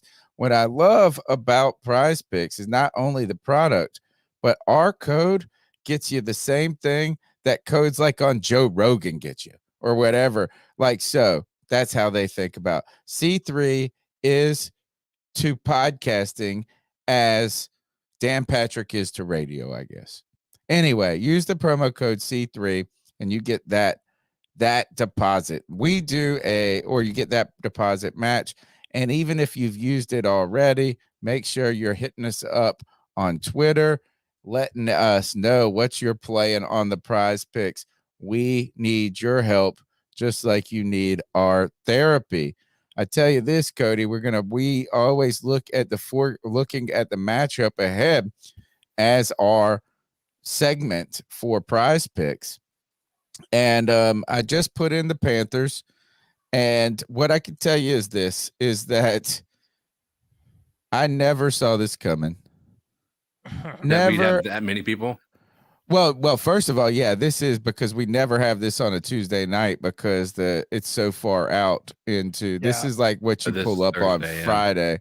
Yeah, but no, this one right here, there is nothing that makes me sadder than DJ Chark's over more or less his fantasy projection 25.5 yards. That is just sad. He's supposed to get 25 yards on a single catch. But you know what? He's on the injury report. He might not even play for all we know. Hey, what's Miles Sanders got for rushing? 20 and a half. Hey, dude. Hey, a lot of people said I was stupid for taking less for Jonathan Mingo and his receiving yards last week. And let me tell you, I was right. I sure was right. Here's my sleeper right here. Hayden Hurst. Too many injuries out there. Who the heck? Somebody's got to get involved. This is the week that he gets. I mean, look, that's one catch. That's two catches. Come on, buddy. We're going. I'm going with it this week. I'm going Miles Sanders more. We got to pick somebody from another team here. I also think this one is a lock. Bryce rushing yards is a lock. A lock? Yeah. I don't know, dude. He ran like 17. He ran like, look at, do his pass, a couple rushing attempts. He had 41 yards. And 11. I think he gets that. I'm with it. Hey, I want to see what DJ Moore's projections are. Yep. 54 and a half on it. We're going with it. You have to take more for that, right? Yeah. Oh, God, yeah, dude. And then, let's see, is Fields up here? No. For rushing touchdowns? Oh, I got Lamar. You're in passing, rush, and receiving. Well, what about just rushing yards? Let's just see if we could type his name in. We're going to do a big pick this week.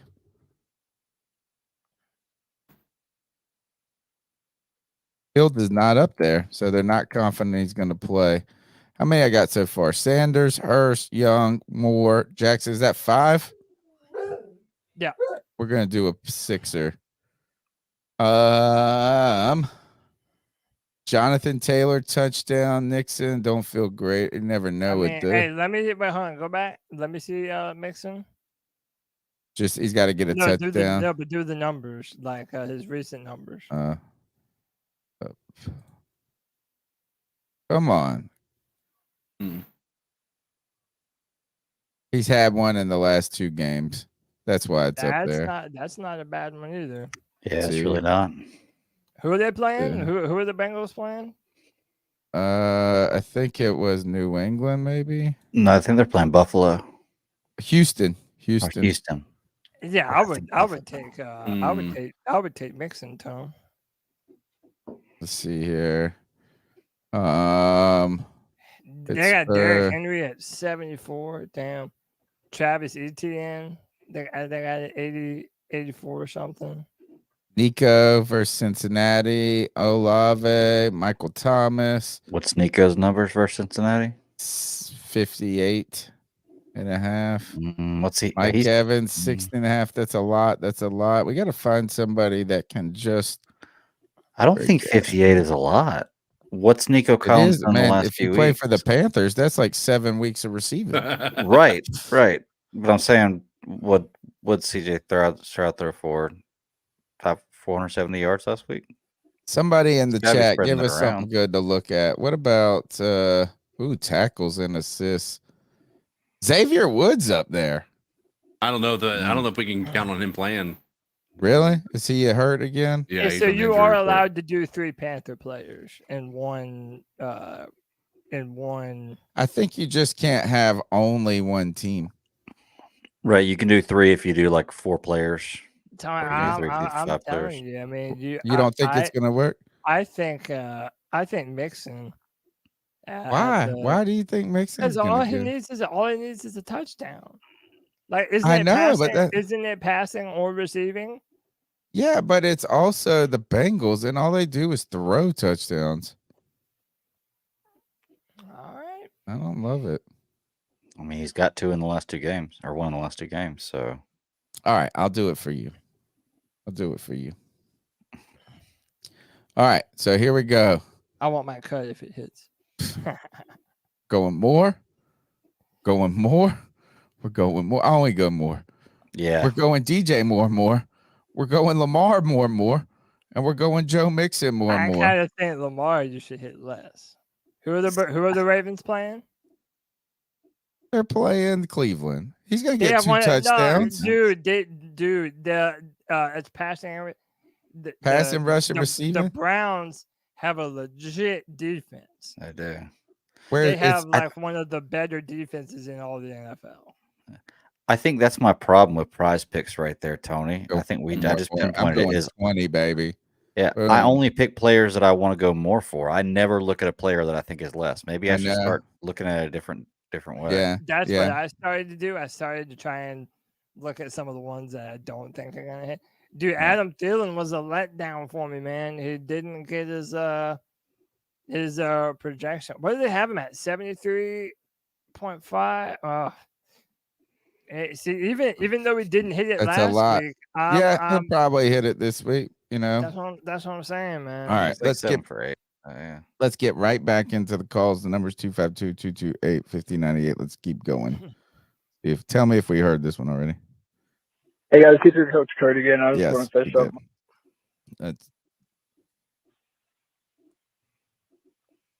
Fuck Darren Grant and his stat about J.J. Jensen playing the most games. Okay. Wait, what is it? I don't know. He was mad about Darren Gann. And something on It's Country Panther again.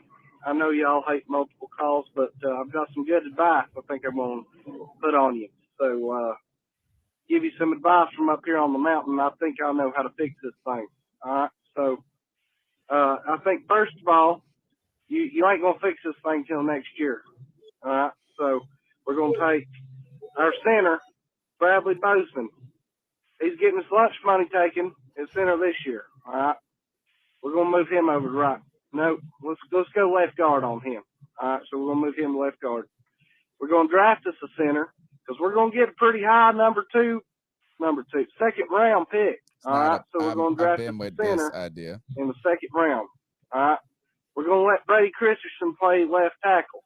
Mm-hmm. We're going to tell that Iquanu that he can go play in the road summers. Because he ain't no good. Y'all know that. Film shows it. He sucks.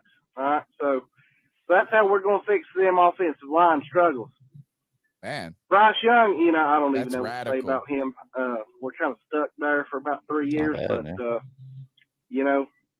it is what it is. That's how we're going to fix offensive line. We're going to get rid of old Frankie Wright because he ain't right. He's wrong. Frankie wrong. All right, so we're going to hire some new coach, get us a new scheme in there, and you know what, fellas, we're still probably going to suck because we're the Carolina Panthers. But, I'm just trying to be an optimistic here, but just to be honest with you, there ain't a whole lot of optimism going on here in Carolina, not even on the Blue Ridge Mountains where it's so beautiful, and we're up here in the holler.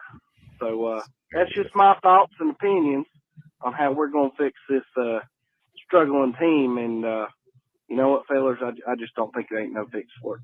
Never mind. Scratch all that. We suck.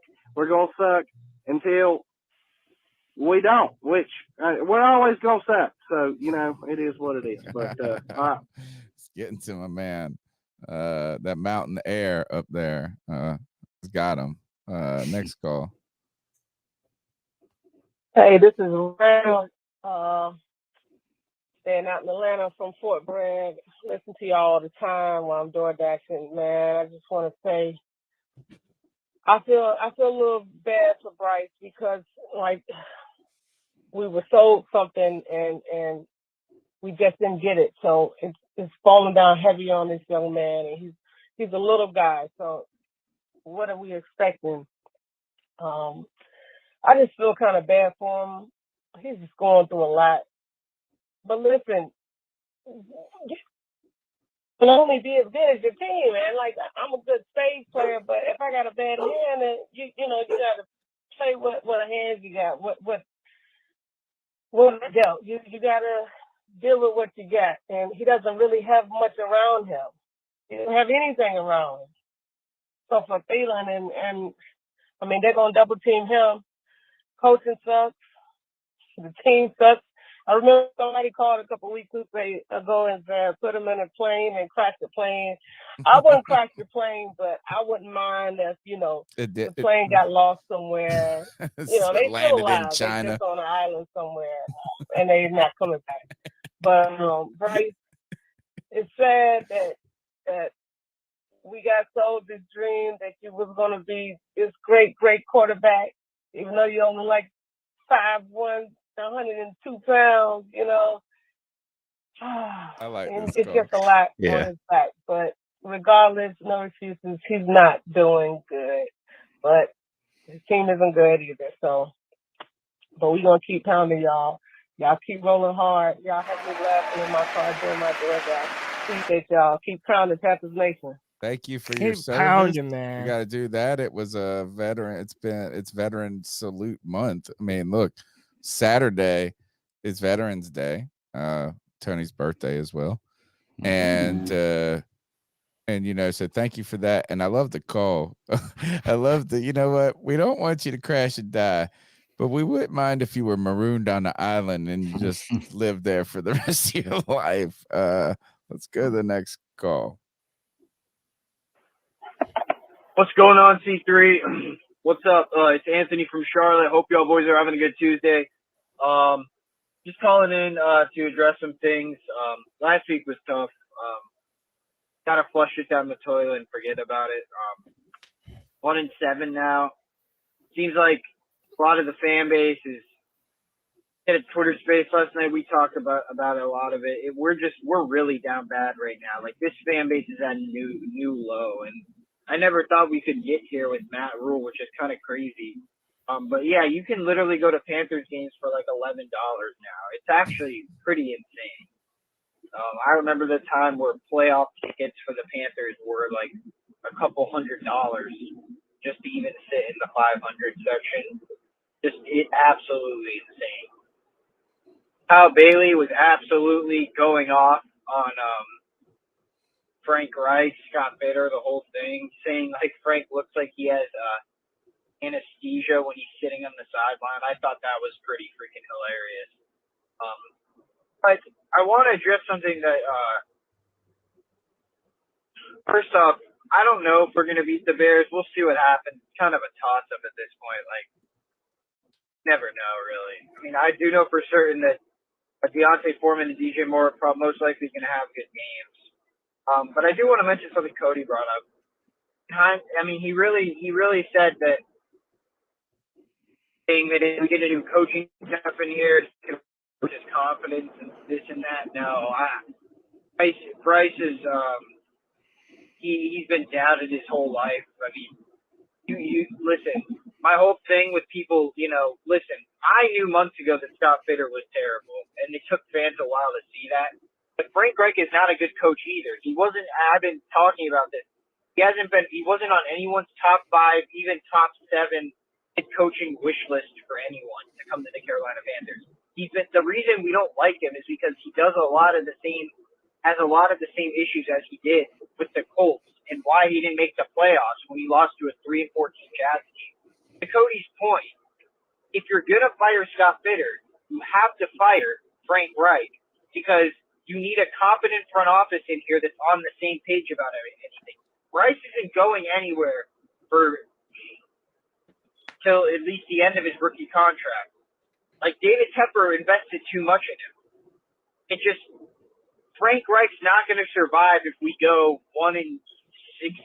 It's the reality of it. He's not. So give me your thoughts on that. We need to clean house if that's the case. No more one-on and one-off stuff. We need everyone on the same page. Anthony from... He's got more. AC3, it's Anthony again. I just had a lot of thoughts on this. I got to bring this back real quick. Frank Reich keeps saying that he doesn't know what our offensive identity is. I'm sorry. That's a bullshit, lame excuse. We've been in the league for 5 years, and now they want to retract on everything they said before the season by saying, oh, it's a process. Fuck your process, dude. We've been wanting just one damn process freaking 3 years ago. You guys are just following the same Matt Rule thing. Stop acting like this team can seriously win and commit to a serious process. Don't retract it when it doesn't go your way and you have egg on your face when the team's 1-7, and then this is why Scott Bitter's hiding when you look stupid for saying this quarterback was ready to be dropped right in, The division's wide open. Blah blah blah. All of this, all of that. Oh, I looked at the roster, and we have a better position in our position overall are better than every single position from last year outside of one. Well, guess what you guys don't have?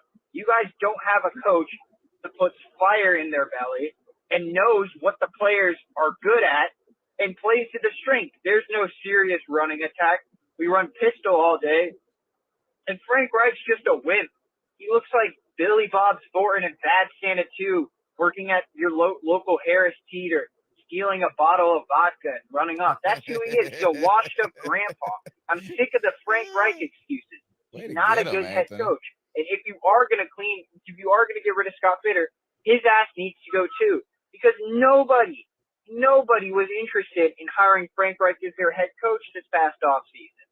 And the only thing is, Cody, you may be right in the fact that Frank Reich may be around, but it's not for the fact that he's going to be here another year because of a grace period. It's because David Tepper doesn't like admitting when he's wrong. Except his whole tenure, everything he's done has been wrong. Besides for bringing music to Charlotte. Yeah, get the fuck out of here. Anyways, those are all my thoughts on that. I just can't listen. I'm done caping for anyone on this team. Even Bryce Young, he plays like shit on Sunday. He's got to win me back on Thursday. But as for everyone else, Frank Reich, some of these players, Scott Fitter, no, there's no grace period anymore. I'm sick of giving incompetent front office people grace period. That's what I got to say. So give me all your thoughts on it. In the words all right, but to be Jim fair, Anthony, rack 'em. I mean, to be fair, Anthony, you said you're tired of all the excuses that people are making for Frank. He looks like this, he looks like that. Well, a lot of people are tired of the excuses for your 5'10" quarterback who sounds like Mickey he was Mouse done making excuses for him. He said he had to win him back. Bro, he said that. He said that. But Greg knows that there has been a certain number of people that have been the loudest supporters for Bryce, no matter how he plays, and Anthony is one of those people. He was. He's come back down to reality. I feel. I think that he's on the same level we are, where he's the same level I'm at. Show me where I've been at from the beginning. Show it to me. So I mean, it's fine. I believe him when he says it, but you're right. There are some people. There are some people that will forever be Bryce Young diehard fans and pull from no matter what, and that's fine. It's their right to do that. I have no problem with that. I thought he slayed with Frank Reich at the Harris Teeter comment. I like that. Yeah, that was amazing. That was pretty good. Yeah. I thought he was feeling it. He was bringing it. First of all, Anthony, I like that passion. Mm-hmm. There was more fire in his belly than there is in that locker room from Frank Reich. And really, that might. I would look. Is one thing is. I said the same shit with Ron Rivera in year 2. And I was like, I just want him to fucking be mad. I want him to grab a player by the face mask and fucking yell and scream at him for sucking or whatever. And he didn't. He sat calmly with his arms folded over his ample chest, as Mick Mixon would say. And there was a time, though, where it turned out that actually became a great attribute and quality to Ron Rivera. And that's why his teams did well late in the season, because he didn't panic, and he panicked. You know what I'm saying? And then they see that and they feel that. Funny stuff, though, is Barstool, one of the Barstool guys. They talk about, my friend is a Commanders fan that I go on the radio with, and they joke that they don't think Ron Rivera can talk. That he never says words. Like every time you see him, he's never saying anything. He's never talking into the mic. He's never talking to the mic. And then they go to him the other night, I guess, one of the games that they were blowing, and they asked him. They're like, what'd you say in the locker room to these guys at halftime? He said, I didn't say anything. I let them talk. It's just like, oh man, he used to say that when he was here too. Oh man, I didn't give him a message. I let the captains players run it. Yeah, be the ones that provide it. Dude, I'm just gonna be in my office. Dude, Ron Rivera is not probably. It's probably this is. You don't think he's surviving, right? No, but you know what? This team wouldn't be if they'd be better with Ron Rivera as their coach. We'd be better with Steve Wilkes as our coach. But we would also have just said this. Screw this. We're getting some new line. We would just run the ball. Yeah, just run. You know, we're just running it. We're gonna run it 99 times. That we've hired all have the same identity. Like we just want to run the ball and dink and dunk and play good defense. Like I don't think Frank knows. I do think is we heard who was it I was on with when I remember I did I caught up with the former Detroit Lions player. His name is escaping me now, and he was talking about Caldwell and how Caldwell, like, he loved how he treated them like pros and things like this. Look, I mean, you can look at what's going on in the Raiders with what happened with the Raiders, is that there can be an opposite effect of those intense, over-involved coaches. Mm-hmm. We just got, man, the players are going to have to muscle up here. Oh, I don't know if it's just coaching. I mean, look, but right now, nothing. Everybody's head is on the chopping block right now. Everybody. How about this? Even when heads are on the chopping block, incredible people will gift memberships to the C3 Panthers podcast. Will Horsley with the great. 10 gifted C3 Panther podcast memberships. Will, you're the man, homie. We appreciate you, brother. Thank you so much for your 30 new C3 super fans because of two wonderful gifts from Panther fans. They better be hoping for a Mingo touchdown on Thursday night. Yeah, yes, they will. Yeah, we didn't put that on PrizePicks, though. We're giving out jerseys to all you Mingo believers out there, if there are any left. I know. Do you think the person that wins it goes, "Hey, do you mind if I get a Luvu jersey?" Can I get Can it be anybody else? Jansen jersey. Let's go to the next call. Hey guys, this is Matt from Statesville, longtime listener, first time caller. Welcome. Just wanted to get you guys' opinion on something. So you know how they say, they talk about certain players, say, he makes everybody around him better. Yep. You look at our offense, wide receivers are trash, O-line's trash, running backs, trashy, Chupa's okay, I guess. So, you look, but you say, you overhaul the wide receivers, overhaul the O-line, we could be looking at a better team.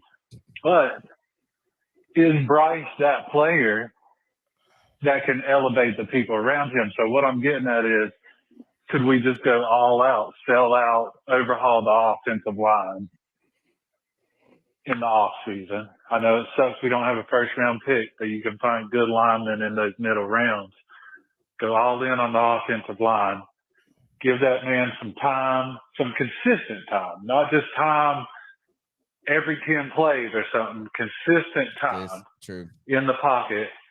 Is Bryce that guy that can elevate the people around him? I don't know. That's all I want to see. I want to get you guys' opinion on that. Thanks. Have a good day. Well, that is I don't know. I was going to say the $64,000 question, but man, inflation has really hit to the point over the last 40 years. I mean, that's the number one pick question right there. That's the number one question. And it's one of those things is I don't think you can evaluate it until you see that. Is that you have to at some point trust in your evaluation process. You have to at some point say, we picked this guy for a reason. He did, and I think he's shown I don't think he's shown an inability to play the game or a lack of capability. I think right now he's playing gun shy a little bit. And I don't even know if it's like he needs, like he said, consistent time.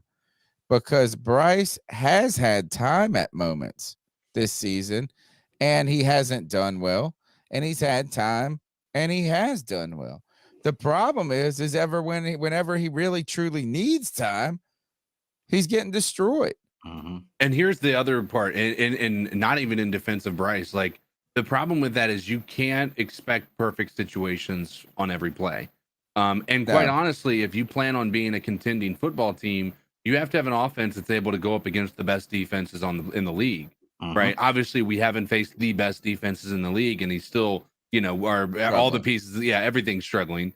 But when your offensive line is going to fail, like, it's going to fail, and it's going to fail in the Super Bowl. It's going to fail in the playoffs, and it's a matter of whether or not your quarterback is able to make the best out of that situation right now. And this is everybody else that has been critical of Bryce. He hasn't shown that side of him where he's able to overcome those crazy adversities. When he has a bad game, he has a really bad game. And that's evidenced by the fact that 5 of his 7 interceptions are in 2 games out of his 8-game career. Like, and when he has a good game, it's marginal. Yeah, marginally good. Great. So, I mean, I think one of the arguments that I've made is I think that the argument that trading up for Bryce was a mistake, as of now, is an accurate argument. I don't think that picking Bryce early in the first round is a mistake in general, but given what we did to get him, I think as of now, it's hard to argue against that being a mistake until something changes. I mean, again, I'm going to argue all day about this offensive line. I'll argue all day that this talent, when you look at the film, is horrendous. And I don't even know if it's all just the talent. I really do believe there's a part of this that is coaching and the offensive scheme, not really getting these guys the best opportunity to be open. But they make every defensive front look like the best defensive front in the league. It's unbelievable. I mean, when you look at what's going on with that. But the wide receivers, like, again, I know we talk about him having, and here's the thing, I think he is gun shy. I think he's got an internal clock to where he's like, all right, I'm used to being under pressure in 2 seconds. So he's like, maybe there is a bit of panic. And when he doesn't get hit, he's like, oh, wait, where am I going with I think there could be that aspect of it as well. Maintain the mindset. Bryce Young has the potential to be a franchise quarterback. I don't know that we made the right choice moving up and getting him at this point. Good comments from Jay Doe in the YouTube chat. He says, why would you draft a 180-pound quarterback behind a trash offensive line? Another mistake by this, really more of a mistake on not bolstering the needed asset of an offensive line with that player, rather than not drafting him, making sure that you had the horses to continue the improvement of that line, not just saying, oh, last year's line is good enough. It needed to be made better. On top of that, he continues to say his next comment was that's why he wanted AR. And the only thing is I agree with that, but it just AR was hurting every single game.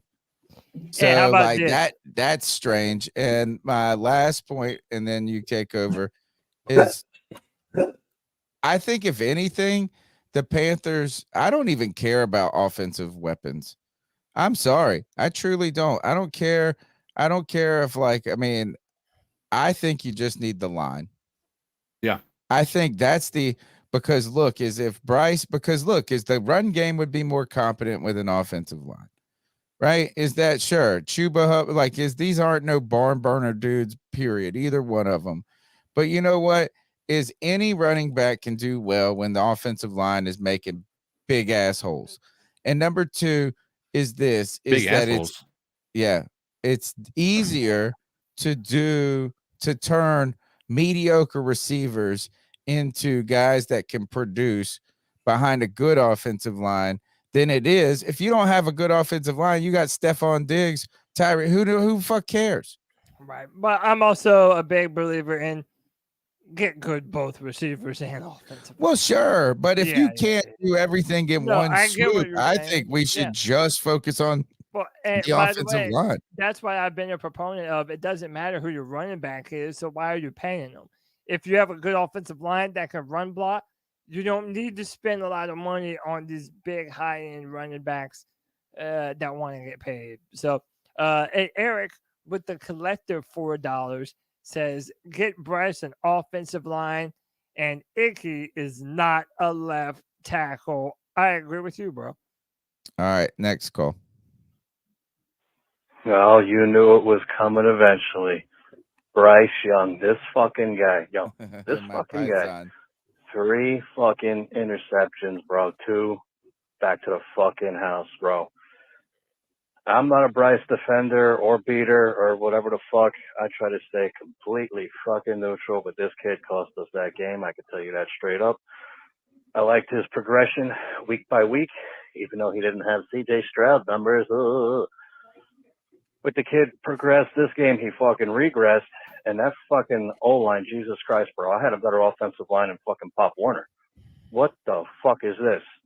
The only fucking plus side I saw was fucking Miles Sanders. He found a few holes. Fuck, last week, I didn't think that guy could find a fucking hole in a whorehouse. You know what I'm saying? But fuck. Season sucks. This team fucking sucks. But at least we got each other, right? La Familia Paisans. At least we can all cry together, bitch and complain. At least we got that.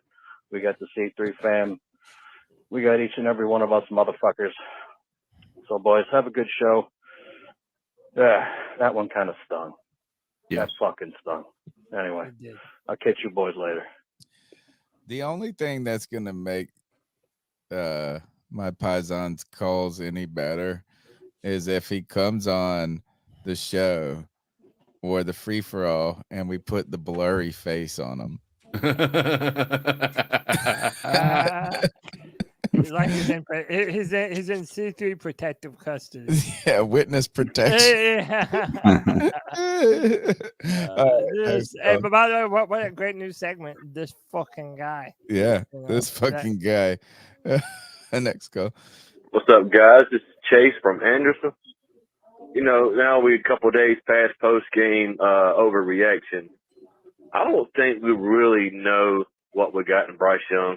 I know he's not playing up to what we was billed that he was going to be as right now it is. But to be fair, is we really don't know what we got in Bryce Young because the situation we have for the Panthers franchise is so bad. What quarterback would thrive or look good with this team right now?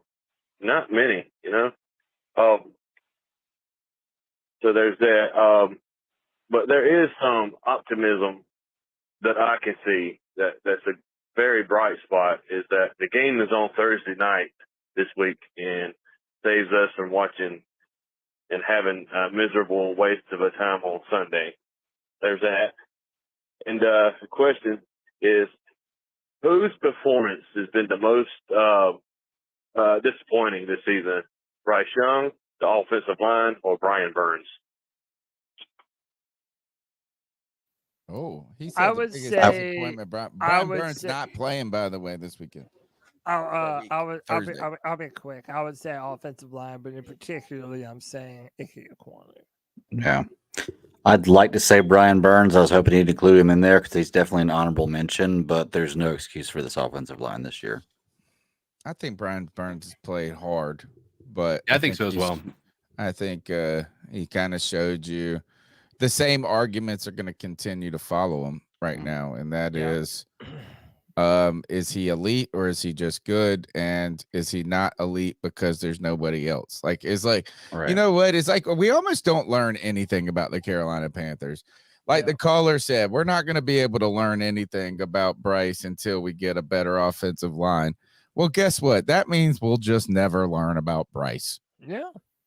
Yeah, because we never get a good offensive line. Right. And even when we think we do, like we were literally chanting, build that wall here over at C3. And it had nothing to do with the border with Mexico. Okay. We were talking about that's since like 2017, bro. Speak for yourself. I'm just kidding. It was clearly our Canadian brothers we were trying to keep out. Yeah, for sure. Hey, real quick before we knock out the rest of these cat calls, let's come to the end of our presentation and look at this matchup with the Chicago Bears. No Brian Burns this Thursday night against the Bears, as Brian Burns is out with a concussion. C.J. Henderson is already confirmed out with an injury as well. C.J. Henderson is gone? Yeah, we're CJ losing Henderson. this. That's what I'm saying. C.J. Henderson is not playing. With Brian Burns ruled out, the Panthers will have a pass rush rotation of Marquise Haynes, DJ Johnson, Amari Barno, and training camp standout Iku Leota, practice squad elevation. Frankie Louvu could also have a heavy workload at outside linebacker. And to make this come around even further, if Justin Fields plays, he's gonna rush for 270,000 yards. Yeah, probably so. Also, I wanted to get everyone's opinion on this right here to kind of finish the discussion on Brian Burns. Everybody knows that the trade rumors with him was the subject of much speculation. Last year, the Carolina Panthers turned down first-round picks from the Rams and the Chicago Bears. Well, how about a bunch of teams came knocking about Brian Burns before the deadline? Carolina Panthers, Brian Burns has at least 5 NFL teams reach out to the Panthers and offer at least one first-round pick, but Carolina decided to keep their all-pro pass rusher. Burns expected to miss Thursday Night Football. The teams that were interested in him were the San Francisco 49ers, the Chicago Bears, the Baltimore Ravens, the Atlanta Falcons, and the Jacksonville Jaguars. Now, boys, if the Bears were calling for Brian Burns, that means that they were more than likely giving up around one pick. You know what they would have said? That you can have ours, but you can't have yours back. Yeah, It's fucked up, wouldn't it? Dude, 100%. What if that was the thing that kept us from doing the deal? Well, that's what I want to ask the panel, and I want to ask everyone in the chat room. Did we make a mistake for the second year in a row not getting anything in return for Brian Burns while also choosing not to pay him? I don't know. 100% yes. And I'm sorry, it's not that I'm saying that I have to get Brian Burns out of here. I don't hate this guy, but you've now, like, we are in purgatory right now. Like, we're in rebuild purgatory, yeah. And we have nothing to rebuild with. And if Chicago may have not been one of the teams with the first, and it may not have been a first for next year. High pick too. But man, I'm telling you, dude, if you've got a chance to get anything for this guy, because if you didn't pay him this year, based on his performance this year, you're not going to pay him big money next year. Nope. I mean, I'm not saying he's doing terrible, but he's not doing great. You're probably so we're just going to let this guy walk? Like, seriously. Or what if they weren't given what maybe? How about this? What if the offers have declined that much? That's another question mark about whether or not. I mean, like the 49ers gave up a third for Chase Young. Yeah, I mean, you're talking about Chase Young. I mean, what did they give up for Montez Sweat in Chicago? It was like a second round for him or something like that. So yeah, I mean, it could have been next year's. Yeah. I mean, also keep in mind that they could have said, "Hey, you know what? A Brian Burns, a fourth." They could have, but here's the thing: they traded for Montez Sweat for basically nothing, and then they gave him the contract Brian Burns has been wanting. So I mean, like, so they've already paid him. Yeah, he got the. And so, like, how much of this can you look into and say, like, all right, we're getting ready to play Chicago, where Sweat went, and he played well last week, by the way. And he got a contract that he wanted. Brian Burns is sitting here, like, you already saw his brother. I don't know if you guys saw that tweet, but there was a report talking about how many teams had called interested in Burns and said that the Panthers still chose not to do anything. And Lucci is like shows, like, basically he does an emoji that shows that he's not happy that Burns is still in Carolina, essentially. So is what you get. Are we saying that Burns's headache stems from the Sweat trade and deal? Hey, now he's got a concuss. He's concussed because of this shit that he's going. Who knows, he's like, dude? I wanted that. I mean, he's got to think about it. He got hurt there towards the end of the game. His knee or something was I think was the issue. I mean, like at that point in time, you're like, dude, hey, you're playing with his money, right? For a team that's not going to compete this year. Why would you put yourself again? I'm not saying he's setting out without warrant, just cause. I don't think that these players are that of that caliber of player. But I do think that there's a chance that if there is any sense of an injury, that it's a lot easier for them to say, I can't go. You know what I mean? Panthers they're playing chess while everybody else is playing checkers. They were like, man, we ain't paying this guy early. We're going to suck all year and then just pay him like $19 million now. Take that. Next call. What's up? This is Chase from Anderson again. I had one more quick point I forgot to have. At what point, I know one question was, when do you bench or sit Bryce Young, or you let him keep playing and learn through the experiences? But at what point are you doing more harm to his development than you are good? I believe I could say it go either way. I'm fine with either way. But if you was to bench or sit Bryce Young for the rest of the season, you can save face by saying, hey, we put this young man in a bad situation and we think it's just going to be bad for his development, and we don't want our future quarterback getting hurt. So we're going to put Andy Dalton as the starter the rest of the season until we, make this franchise to what a young developmental quarterback needs to be in. Well, I think CK on Sunday raised the best point about that. For honestly, the most beneficial part about doing that is then you do get to actually see, is it Bryce Young or is it the team? Yeah. Right. I think that's what you said Sunday. Kind of shorthand. How much of it is that? Yeah. And honestly, it could be the best thing for him to have the exact same scenarios and see how Andy Dalton. We can talk about how CJ Stroud handles situation, but you can't compare apples to apples because his situation is completely different than Bryce Young's.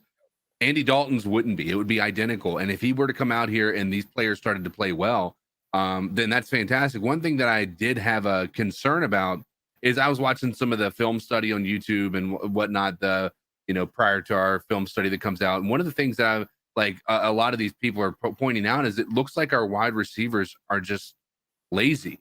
They don't run their routes very clean. It looks like they're not even trying. And an argument a lot of people have had is that's on Reich. I almost want to put that on Bryce, right? If your quarterback isn't motivating you to want to actually run your routes, there's a concern there, right? And I know Bryce being a rookie, you can't put all this leadership on him, but that part I can't put on the coaching staff when the quarterback also has a contributing factor as to whether these guys are running their routes the way they want to run their routes, if they are running them lazy. So maybe Bryce is too nice with these guys too. Yeah. Yeah. He likes to give everybody a high five as they're entering and exiting the tunnel. But I don't really know how much that does. I don't know. I mean, you run the risk of coddling him. I'm a big believer that if you can break your quarterback in one bad season, he probably wasn't ever going to be successful. Right. You know what I mean? Especially considering what other rookie quarterbacks have had to go through before, like Peyton Manning, like a Trevor Lawrence. There have been a lot of quarterbacks that could break him like a horse, though. That's the concern, right? Season. Well, but hold on. But look, that's where I've been a Bryce defender. Because to the guy in the chat that said, oh, we should have picked AR, dude, Bryce Young is physically proven more capable of playing NFL football than Anthony Richardson. Say what you want about Bryce Young. His little ass gets annihilated and jumps right back up. Yep. He's as tough as nails. And I think nobody can take that away from him right now, considering how many times he's been hit the past 2 weeks alone. So, let's keep it a buck. If your criticism was he wasn't going to stay healthy, so far that has proven to be incorrect. Honestly, all the reasons that Bryce Young was considered not to be a good pick are not the reasons why he's not succeeding in the NFL. Right. You know, it's weird. It's all the pieces of Bryce Young's. You know, the critics that you know, pre-draft or, you know, preseason were his height are going to make it impossible for him to play well. He's going to have batted balls. He's not going to be able to, you know, he's not going to be able to stand up to the test of a NFL schedule with these defensive linemen, you know, causing injury and whatnot. Those are all not even the issues. Like, I don't think those are the issues. The issues are really at this point in time not elevating the team around him, and that's not something that I think we could have said of Bryce Young in his college career. Next call. What up, guys? This is Deez, and I'm trying to get in my cat call just 2 days before our Thursday night matchup coming up with the Bears. I'm really concerned about what's going to happen in that game because things in Carolina aren't going so hot if you haven't been paying attention. First of all, we changed out our offensive play caller to Thomas Brown. We didn't see a lot of improvement. We finally got our first win of the season, thank God. But in this last game, it was absolutely horrible. I just watched about 10-minute film breakdown of what was going on in some of these plays, and we weren't running any receivers out in the open parts of the field. The scheme that we put together is absolutely awful. I didn't feel that bad about it at the beginning of the season, but the lack of the running game has just crushed this passing attack. There's no way we can effectively pass the ball without trying to make some changes to the running game. I thought they were going to do that over the break, but they failed to do so. And while we're not running outside counter zone, like we had, Darren Gant even said earlier, like a week ago, that we had like 4 plays we ran under Steve Wilkes, and we were able to win football games, at least half of them, by running those 4 plays. And our inability to recreate that with this coaching staff is an absolute failure. Now, I don't know who you want to put it on. If you want to put it on the coaching staff, fine. Fire the coaching staff. We had this conversation on C3 on the Friday free-for-all over a month ago. It was almost 2 months ago now. We said if we only win 3 games this season, everybody can go. And it really doesn't matter because this is absolutely pathetic. We've got all this experience in our coaching staff, but yet we fail to make basic changes. We bring in free agents that flop, like not just flop a little bit, they flop a lot. Like the failure of our free agents, Hayden Hurst, DJ Shark, and Miles Sanders, of course, who is on pace to almost hit 500 yards this year and 2 touchdowns. That is an absolute travesty. You have to let people go. I don't care who they choose, right? And I'm not getting into an argument with you about who they let go, but you have to start letting people go and holding people accountable. Another thing, effort.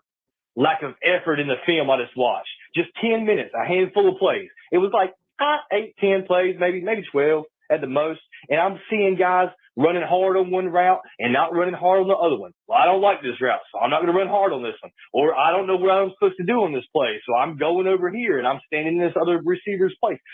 We're so deep in this. We're halfway through the season. There's no excuse to be at that point still, to where we don't know where we're supposed to go or what we're supposed to do. And then the injuries. And I just want to ask the panel, do you think the injuries is because of lack of effort? Keep pounding, C3. I tell you, Deez brought it right there, and Deez is the most patient, or one of the more patient, optimistic, I think, people. And he's had it. He's fed up. Yeah. I mean, it's a very interesting point he brings up.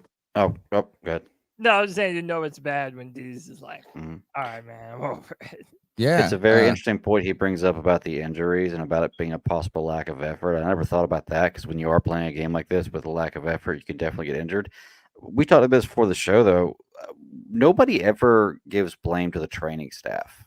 Yeah, is it possible that we just have a bad training staff in Carolina?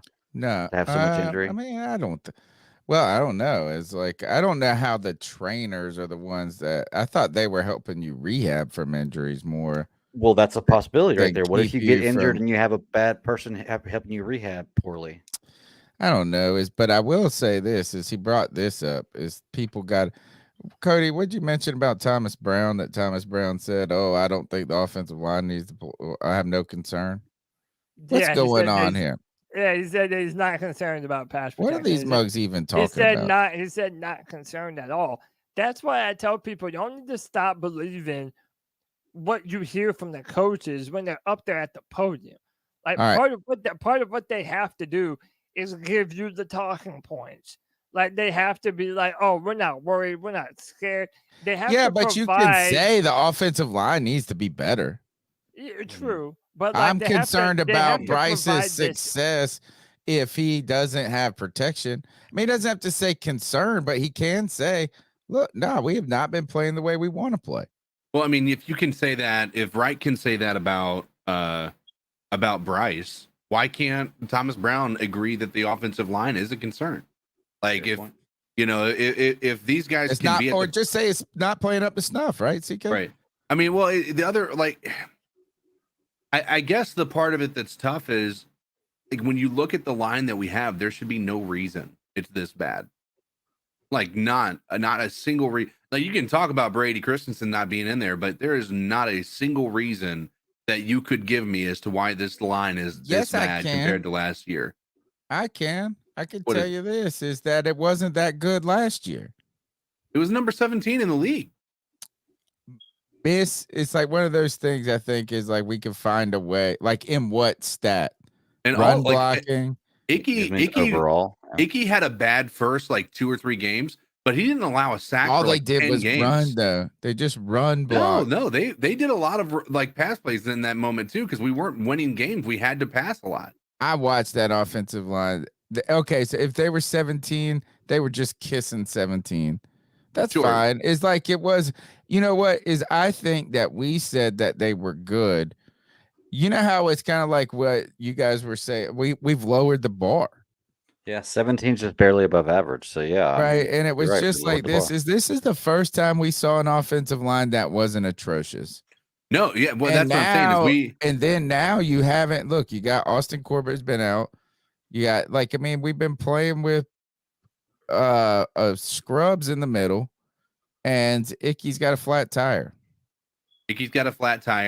Austin Corbett came back, and arguably this offensive line, and I'm not even going to put it all on him, but this offensive line the last 2 weeks has probably been worse in the past 2 weeks than it has been all year.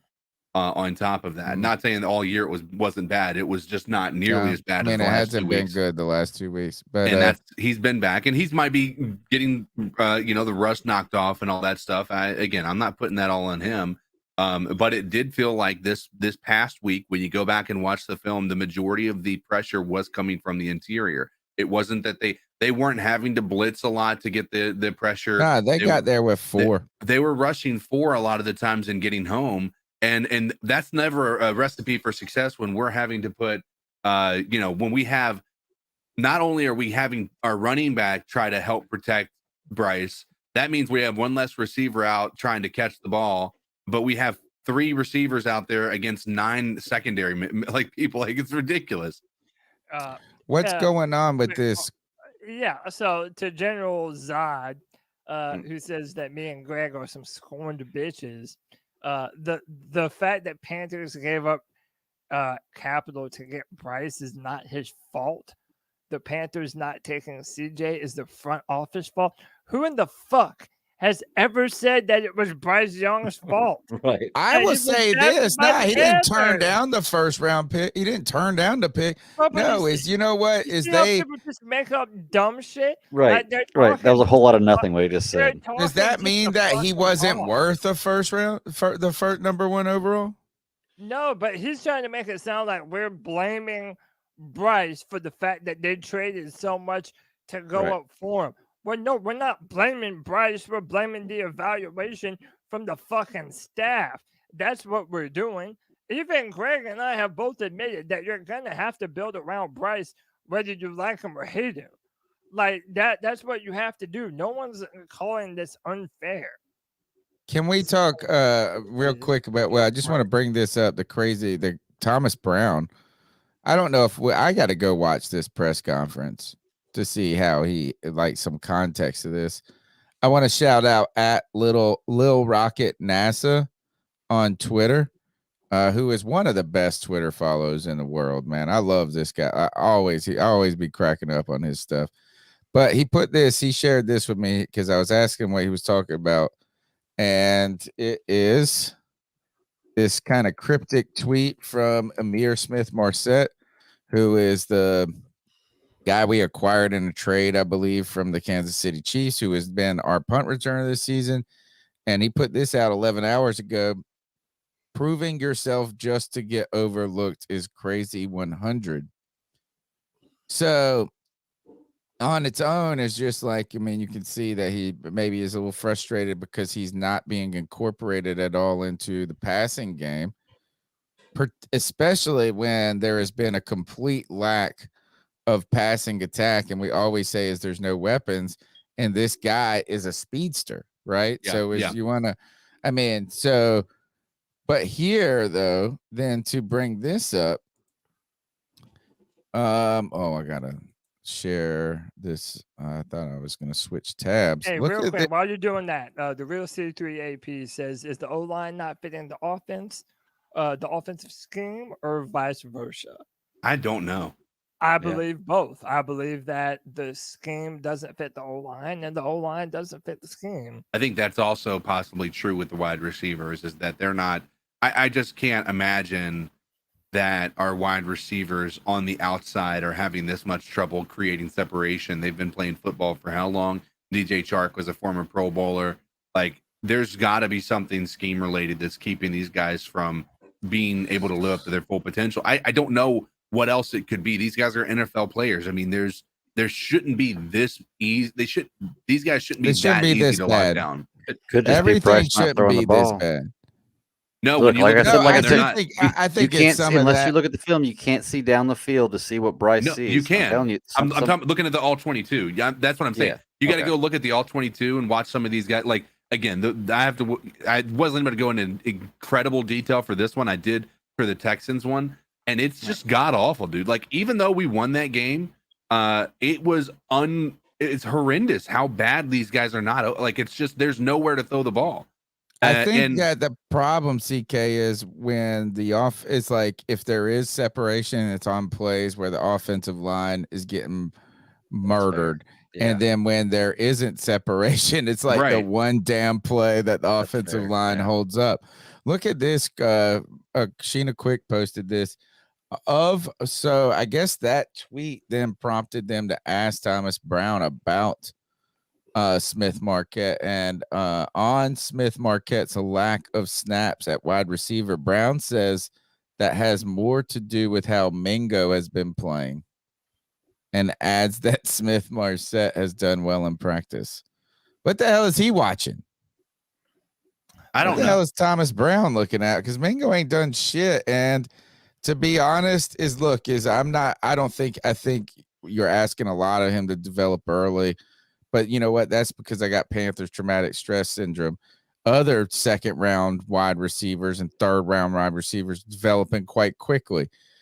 We're the only one that needs to get the project wide receiver. That's the team we get. We ain't ever gotten a second round pick right when it comes to wide receiver. But yeah. So it's like, is he gonna be what he is today? Like, no, we want him to be better in the future.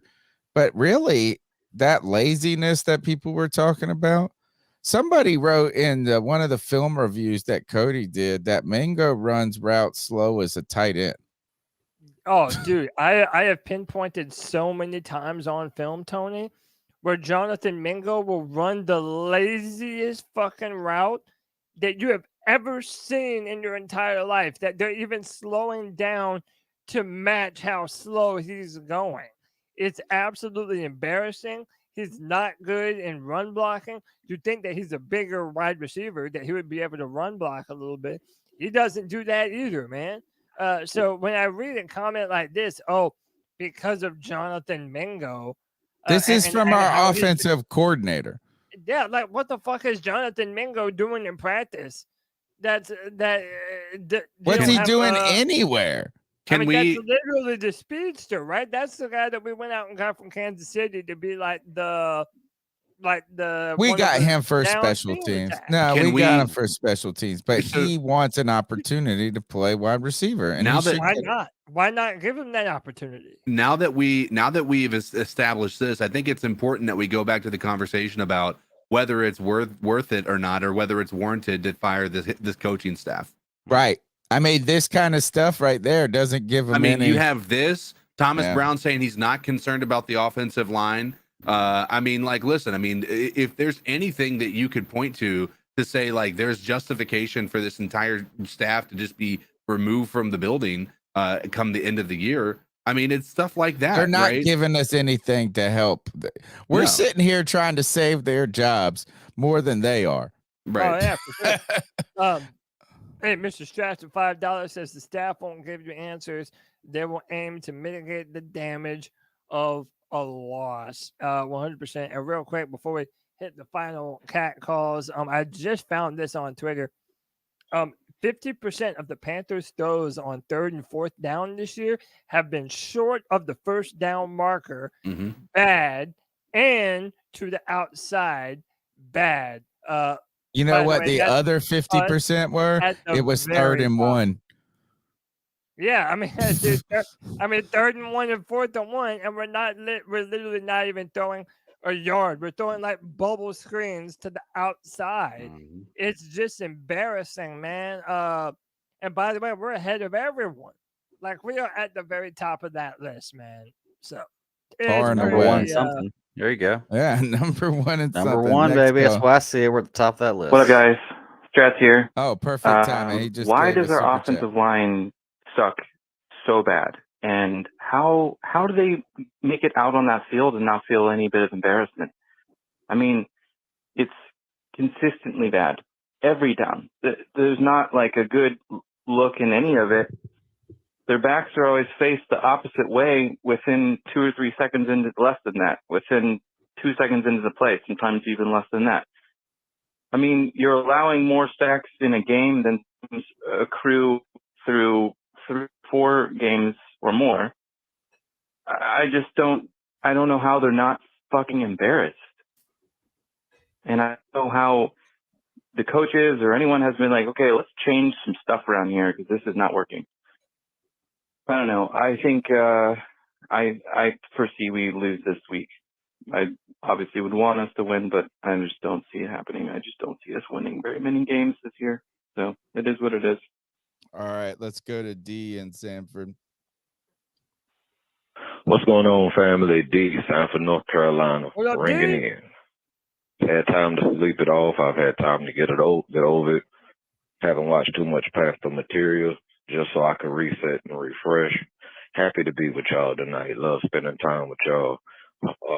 Cody, Tony, CK, Greg, Muscle Marinara, Panther Pickle, the whole family. I hope all of y'all are having blessed and productive days and weeks or whatever. I hope we've healed a little bit. I just want to come out and say that this is another game that's winnable. Justin Fields stated as questionable.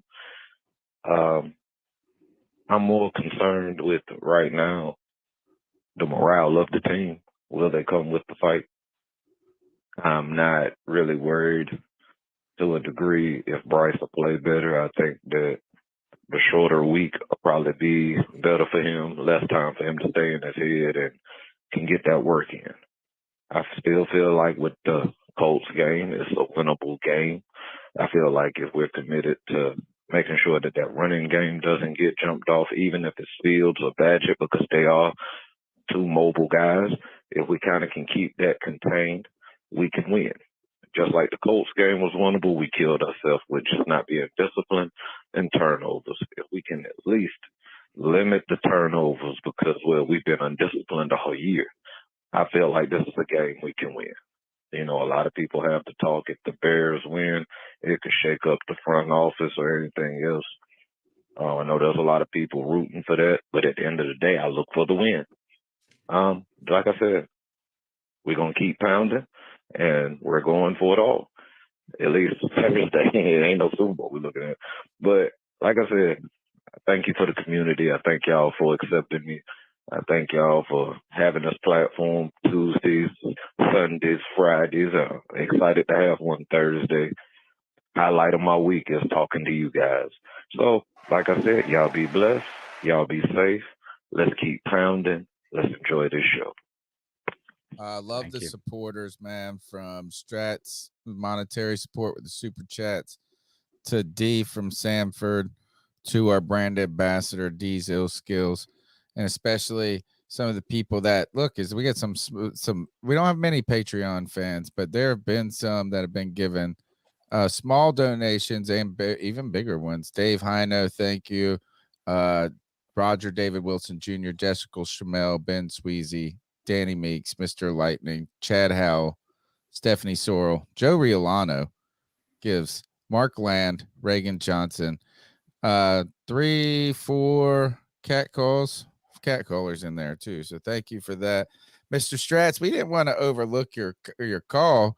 We had just on the previous call talked about was it scheme or blah blah blah, and we turned out that it was both. Let's go to the next call. D has 14 seconds more. D from Sanford again. I'm rooting for that Mingo touchdown because I want that jersey. I hope Keep pounding, guys. Love y'all. If anybody deserves it, you do. Here's somebody who's upset with Tony. All right, Tony, I got a bone to pick here. Of course, Cam is Hall of Fame, but does he care? No, he doesn't. However, I will say the league is trying to recreate Cam in several teams right now. That's the cookie cut blueprint they're going after. So, beyond that, he still holds several records. And, I'm surprised you would say that he wouldn't be that kind of candidate, considering, we're talking about CJ and Bryce and how one person can clearly cover up all of the problems that a team faces. And, Cam did exactly that. He covered up a lot, and they didn't give him a whole lot of help, and he still pulled off all that stuff. Of course he's Hall of Fame. If we had just given him an ounce of help, we probably would have a few Super Bowls. Let's be honest. You remember who he was throwing to in that Super Bowl? Exactly. All right. Peace. And I don't even know if the Panthers really deserve to keep pounding at the end of this until they actually start pounding again. I just think it's not even worth it. Look, it was hard for me to say that, and I'm going to stick to my perspective on this because, again, is Cam in my Hall of Fame? Yeah, he is. Should he be in the Panthers Ring of Honor soon? Yeah, he should be. And do I understand the argument for Cam's qualifications, particularly because of how prolific he was as a rushing quarterback and the touchdowns and really the 55 touchdown season and but there's there's two things that keep Cam out for me. I think he's kind of a guy that you wish could get in the Hall, but I don't think it's like I think one longevity of career is going to affect him. And I think that it was just, if there would have been one more run to the playoffs, deep in the playoffs later in his career, 2017, 2018, 2019, somewhere in there, and you could say he did this, change the game over a decade long. But Cam, it wasn't long enough. And the second reason, and you know what? He'll even say his own thing ain't long enough in his opinion. Ha ha ha he ho. The other is that Cam, if he started to, when he had Norv Turner, turn into a pocket passer. I think if Cam could have had that dynamic career where his athleticism let him dominate the game in a way nobody had ever seen, and then he evolved to a second level of his career where that athleticism wasn't the only factor, I think he's a Hall of Famer. But I think, to me, he's just kind of a incredible story for NFL and what he did for the NFL and how, and to me, he's kind of like a Bo Jackson type player. It's like, damn, if they could have stayed healthy, they could have been the greatest player in the history of football. 100%. The lack of a Super Bowl and the injuries that shortened his career, you're kind of kidding yourself to think that that's not going to play in to Cam being a Hall of Fame player. By the way, most Panther fans think that hands down, Steve Smith should be unanimously in the Hall of Fame. He should. And yet he still isn't in it yet. Yeah. So again, it's like if a shoe-in to Panther fans like Steve Smith isn't in, you have to imagine it's probably going to be hard for Cam Newton as well. J. Doe says, "Yo, you bugging, man. Cam, the #1 Panther ever, did the most." And I agree. Look, there's not a bigger Panther ever. Yeah. I'm not a fan if it's not for Cam Newton. Yeah, I mean, I'm just talking about purely and trying to be objective. I was asked about if he would get into the Hall of Fame. I certainly don't think he's first ballot. I know that. The other thing is, bring that up real quick, Cody. Cool story. Look, these kind of cool stories have been, I don't know if what's going on with Cam in his personal life now. But I feel like his pod is starting to get coolly and I think it's taking a different turn, and I like it more. He's going more entertainment. Fringe. It used to be kind of fringe, but now he's putting out these clips that are really like containing some gems in them too. Yeah. Like So what was one the with that last 12-year-old, the 12-year-old football player? Did you see that one? I haven't seen that one. He did like a little reaction video. There was like a Pee-wee 12-year-old, like I guess you couldn't say Pee-wee, but it was a football team, and there was this giant guy that's clearly like NFL player size, type of person. And they've brought a birth certificate to say that he's 12 years old and he's going to play in this Pee-wee league. And like all these kids are like basically up to his waist, and this dude looks like he's a full-blown adult and going into college. And so Cam Newton's reacting to that, and it's actually pretty funny. He gave us another story. He gave us some insight. I know what it was about how Dave Gettleman was behind the benching for no tie. But then he gave us this is how #1 came to be. Yeah. And Cam, got the video. It's so late. We'll just talk about it real quick. Cam Newton says Jimmy Clausen tried to charge him $1 million for the jersey. And Cam said he thought he was joking. And he was like, I ain't gonna pay no $1 million. And get on with your ass. And then Jimmy Clausen went and supposedly talked to his people. He said, talk to my people. It's only a minute. Let me just play. It's only a minute. Solidify the number though. #1. I don't even want #1. Man, Jimmy Clausen, we cool now. Jimbo. He's like, shit, if you want it, you gotta pay for it. I was like, cool, how much? He said $1 million. $1 million. I said, boy, kiss my ass, bro. I said $1 million, bro. I said, bro, people don't make $1 million in a lifetime, let alone I'm gonna give you $1 million just for a fucking number, bro. So I thought he was playing. The motherfucker comes back and said, okay, bro, I talked to my people. We'll do it for $750,000. I said, oh, you for real? I hung that phone up. True story. Hung that phone up. I called the equipment man. I said, I'm rocking with #1. I made an oath to myself. I said, that will be the last time Jimmy Clausen will ever be heard of in Carolina. Now, how you started 2 years? I love that. He said that's the last time you will wasn't ever wrong. be heard of. I tell you this is that it won't going to take that number situation for that to happen though. Right. Yeah. But I think that was the best branding thing ever for Cam. Oh yeah, dude. And by the way, look how many QB1. I almost feel like they named wear, QB1 after Cam. Look how many people wear the number. I think there's probably no quarterbacks that have a similar number more than #1 in the NFL. Think how many people have it. Like Cam Newton started that trend. Cam's a trendsetter, dude. Justin Fields, Kyler Murray.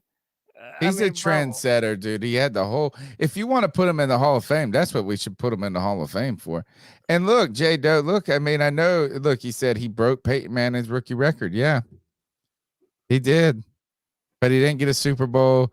He didn't play in the league for 20 years, like, or Peyton played for. I just think it was going to take one last. If Cam would have wouldn't done it with another team, like went with the Patriots and like played deep in the, had a run, I think it would have helped. Mm-hmm. And if he was able to have a run after, like, similar to like Brett Favre did when he left, where like Peyton Manning had when he left the Colts. Like being able to prove that he was able to do it on more than one team. If he would have gone from 2017, 18, 19, like on a 5-year stretch of playing great football to end his career, I think he needed that to get in the Hall.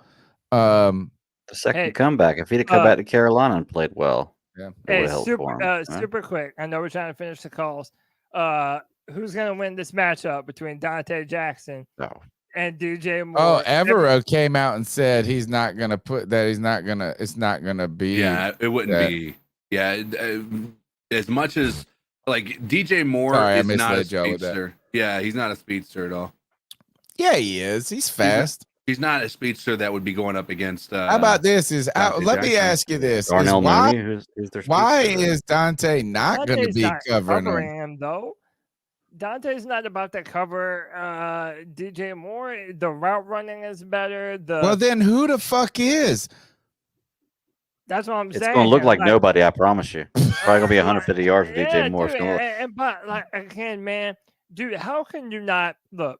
This is gonna, man. If we get embarrassed on Thursday Night Football by the Bears, yeah, dude. Even if you were a JC Horn fan, I was a JC Horn fan. The fact that we're already this deep into the season and JC Horn has done nothing for us, that we've played all the best wide receivers on our schedule, and we ain't played no Mike Evans yet. We got Mike Evans coming up. We faced Justin Jefferson. Okay, we got CD Lamb coming up. DJ Moore. Oh, well, we Lamb about to make these mugs look like a bunch of. All right, well, dude, the Cowboys are gonna score 70. Jason Horn is there for, But hey, everybody in the chat, put DJ, Dante, whoever you got, and then before we finish all these calls, I found this on Reddit.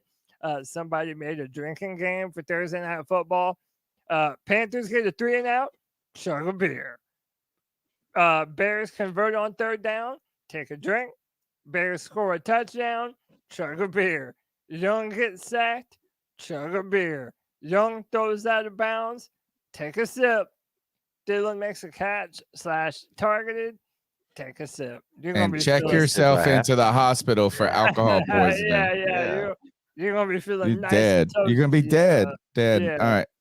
Let's Maybe don't do that. Here we go. Hey, guys. It's the growl that makes him howl, a.k.a. Joey the Blind Panther. Joey! Man, that shit was so bad, I had to leave the game early. Oh, my God, it was terrible. Thank God for the Roaring Riot and the pretty women that were there.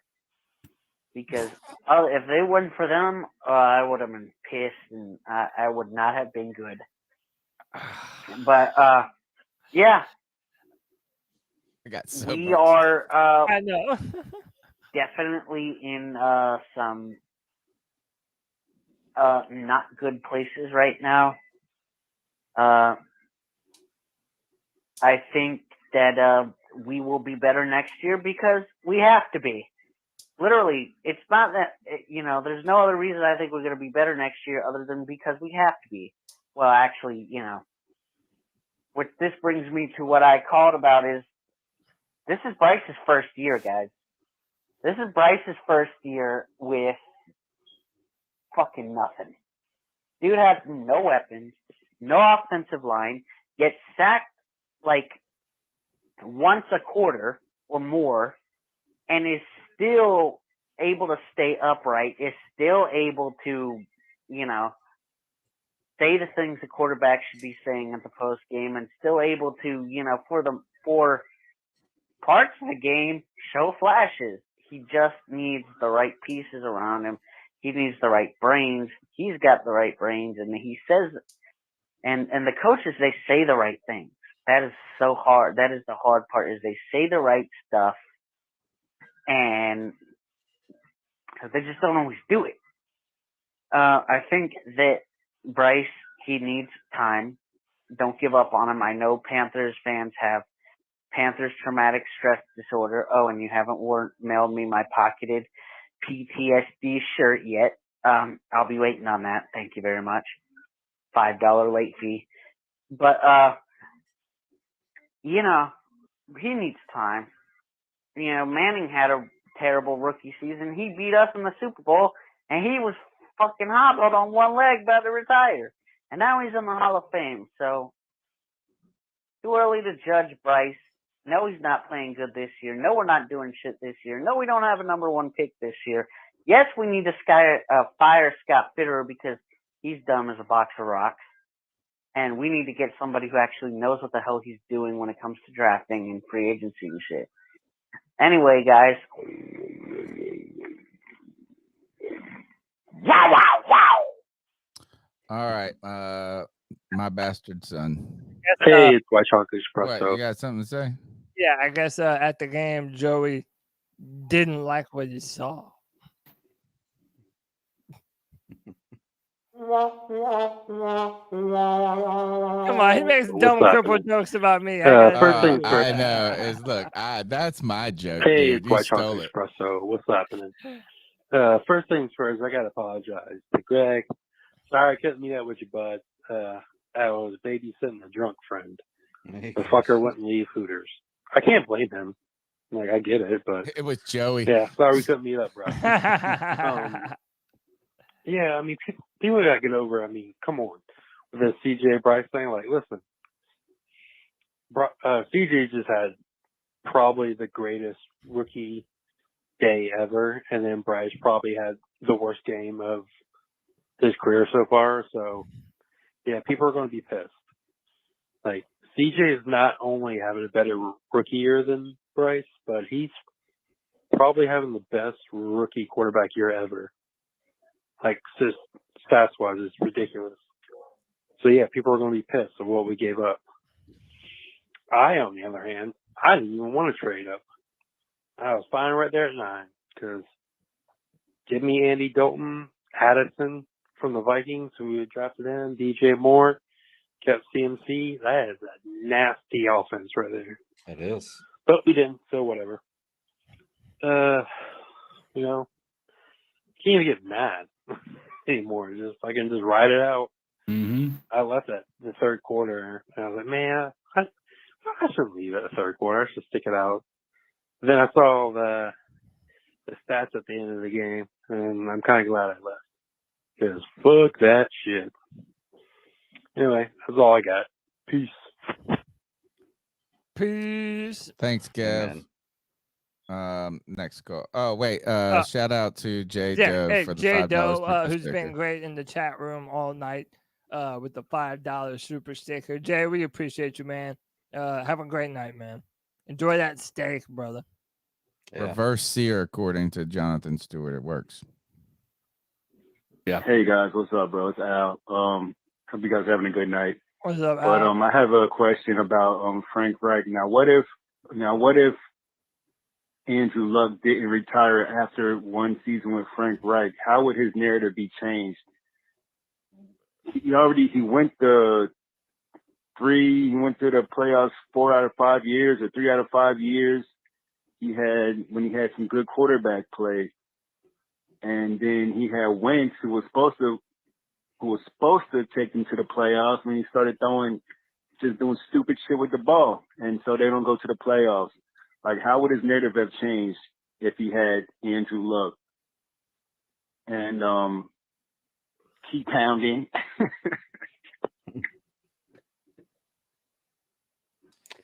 That was the problem with Frank and and with the Colts is the revolving door after Andrew Luck, right? Of bridge quarterbacks, and largely part of my excitement going into this season. I thought that it showed a sign that Frank Reich had learned that he wanted to pick a guy and have that guy and develop him. What are you grinning and giggling about?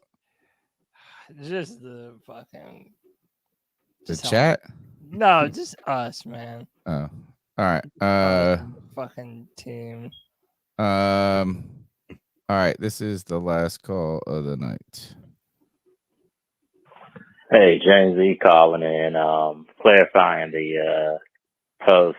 Pretty much what I'm saying is that Houston has the 17th ranked O line right now, but this was literally no wide receivers. The Panthers had 2 Pro Bowls, 26th ranked O line. We keep blaming receivers, O line, everyone. We just can't get the quarterback position right year after year. Our defense has been good. Christian McCaffrey, DJ Moore. We got the wrong guy. We can't pick the quarterback. Until we get the right quarterback, this team will be better. Yeah. I mean, look, is that until right now is at this current juncture, it's hard to say that's not true. It's not true at the moment, that's for sure. We hope it's not going to be true in the long run. But yeah, I mean, we need a larger sample set. We need more time. And also, you just don't take away from what CJ Stroud is doing. You know, it's like what CJ Stroud is doing is incredible as well. So that just makes it hurt even freaking more. All right, that's the C3 Panthers podcast. We got a little bit left to do. We're not going to do any news tonight, but we are going to picks around the horn. I'm picking. Why don't we all just say our pick on 4? Thursday's game. All right, 1, 2, 3. Panthers. Chicago. There's I missed no that. way, man. Like, I don't know how anyone is picking with the amount of players that were missing. I know that defensive front. Like, you know what? What if DJ Johnson comes out and's like, "Man, I'm the best defensive end on this team." I don't know. We can't lose this how one. about If you know what? If the Panthers lose this one, I'm not picking them ever again. Not ever again for the rest of the season. Dude, that would be funny if Iku Leota balls out because That he would. was like the training camp story. I don't even remember this dude. Yeah. Okay. Yeah. All right. These Oh, does, by man. the way, Luigi Villain IR'd up. This is a bounce back game for Bryce. Okay. Tariq Cohen IR. Yeah, what the hell? How did he get IR'd? He didn't even do nothing. Dude. Listen, I'm telling you, the biggest mistake we made in the offseason was cutting Demir Bird. Oh, well, he got hurt and they put him on injured reserve or whatever. Well, they put him on that because they got, I don't know if they put him official on injured reserve, did they? I thought they had a set. I don't know. Yeah, They did an injury settlement with him. You know what? The biggest mistake the Panthers ever make, any team makes, is cutting Demir Bird. Well, I like him. How about this? Is Demir Bird better than DJ Chark? Demir Bird better than Jonathan Mingo? Demir Bird better than promise you, dude. Hey, you might need to calm down a little bit. I don't know what you're watching. Like, you might need. All right, Thomas Brown the dude over there. never stays healthy. The dude, a stiff breeze puts Demir Bird on IR, bro. He still has better stats than those other guys. Better than DJ. Wait, guess who else stays hurt? DJ Chark. 200 years when he's DJ finally able Chark. to When has play. DJ Chark been healthy? The only DJ people Chark that has played less than damn Demir Bird. the only time Demir Bird gets hurt is when he plays for Carolina. He Yeah. was everywhere You're else he right. goes, he never gets hurt. Back Training to those staff. damn traders. Yeah. All right. Can we do our ice up picks and go to bed, please? Yes, Yeah, please. hey, time for the longest running segment on the longest running Panthers podcast. It doesn't matter if you're a 10-year-old or if you're a 50-year-old professional athlete or a normal person. You can ice up if you need.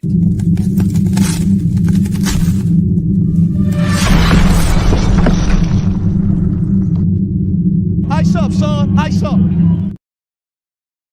This is where we tell someone ice up, toughen up, get it together. My ice up pick is kind of it's simple, sweet, and nothing to it. I'm icing up, I guess. Does Frito-Lay make Doritos? Yeah. I'm icing up Frito-Lay for making the first bad Dorito flavor and for the most misleading Dorito in the history of the world. What is it? This Roaring Ranch Dorito, we were going through. Look, Doritos are always solid, bro. Yeah, Doritos. The purple one, the sweet chili, hot sweet chili, fantastic. One of the best. Cool Ranch, nacho cheese, can't beat those mugs. I've never had a bad Dorito until now. This mug right here, the Roaring Ranch. First of all, calling it ranch, ice up. This is just garlic, roaring garlic. Roaring garlic. It's just too much, bro. And I'm Italian. It's hard to get too much garlic on Italian. They're just not good. So I'm icing up Doritos for the first bad Dorito. That's it. All right. CK, Greg, y'all wanna jump in? I don't have one this evening. I iced myself up for not eating dinner. I'm hungry now. Cody, you go ahead. I do have one, but I'm just getting the name of it. All right. So listen, man. When you're in the dance hall, doing your thing, trying to impress the ladies, man, you gotta make sure your moves are on point, bro. You can't just be free diving out of nowhere, bro. Bro, I love clips like this, bro. Is that it? No, well, hang on. Bro, right to the very end of this clip. Bro, Shorty getting ready, stretching the legs. He about to jump down and do the wild swerve. What? Boom! Chair slid out from under him. Oh. Did the chair slip? Yeah, the chair slid out from under him. The chair slid. He was feeling so good about himself, bro. Watch. Bang! He knocked himself out. Bro, it looks like his head is in her ass, bro. Oh, man. He knocked himself out. I thought that was funny. Oh, the things he'll do for some pussy. So to that man, literally, That's it. You know who could have pulled that off better? Who? Joey. Oh yeah, for sure. This one is just dumb. So homegirl is performing. Look at homie right here. Dude, it's like, I love it so much. It's like, get that funky shit out of here. And my final one. And shout out the Rockhead too. Oh yeah, we will. I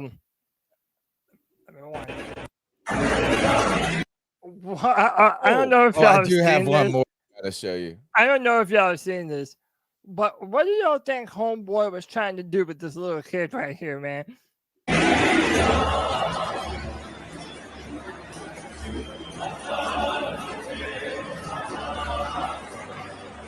Nobody stopped. Trying to give him the Jesus. He puts him up there and then just hauls ass. Family photo. Man, that's a great photo. Like, bro, look at the urgency with which man was running, bro. I know. It's like before he didn't want to get intercepted. Oh, no, dude. Oh, bro. So, I guess when you're trying to appoint your little nephew as the chosen one, you better run fast down that aisle, bro. So ice up to everybody who needed icing up. And thanks to Rockhead81 who says, great show tonight, boys. Hang in there with the $10. Appreciate you, brother. CK, what you got? So this is a story that maybe many people have heard, and if you go back and listen to my opinion on the events of October 7th when Hamas attacked Israel, you're gonna know my stance on the whole thing. But there was obviously there's been an increase in anti-Semitic and anti-Islamic behavior, and one thing that I find to be incredibly hysterical is there was a lady in Indiana who had been watching the news, got upset, and decided she was going to go and kill some Jews. Okay. So she goes and gets into her car, drives to a place that she believes was a Jewish school. It's called hold on, let me see if I can tell you the exact name. It's called the name almost makes you believe it's a pro-Israel, pro-Jewish organization. So Zion. she drives her vehicle through this, trying to kill Jews and like basically trying to do her martyrdom, become a martyr for the Palestinian people. And come to find out, the group of the building that she drove into is actually known as an anti-Semitic hate group. And so she decided to go and attack this school because she thought it was a Jewish school. She died a martyr of Israel. Pro-Israel. She didn't die. She's in custody and has been arrested, but she basically was attacking other anti-Jewish people. And it's absolutely hysterical. And if there's anything that I can get behind is when people want to try to go and attack innocent people and they get shit on before they're able to do it. Yeah, absolutely. All right, I gotta show this one just because what would my ice up be without someone almost dying? Or and I'm gonna go no sound. Well, I don't think we would get dinged on this, but look at this mess.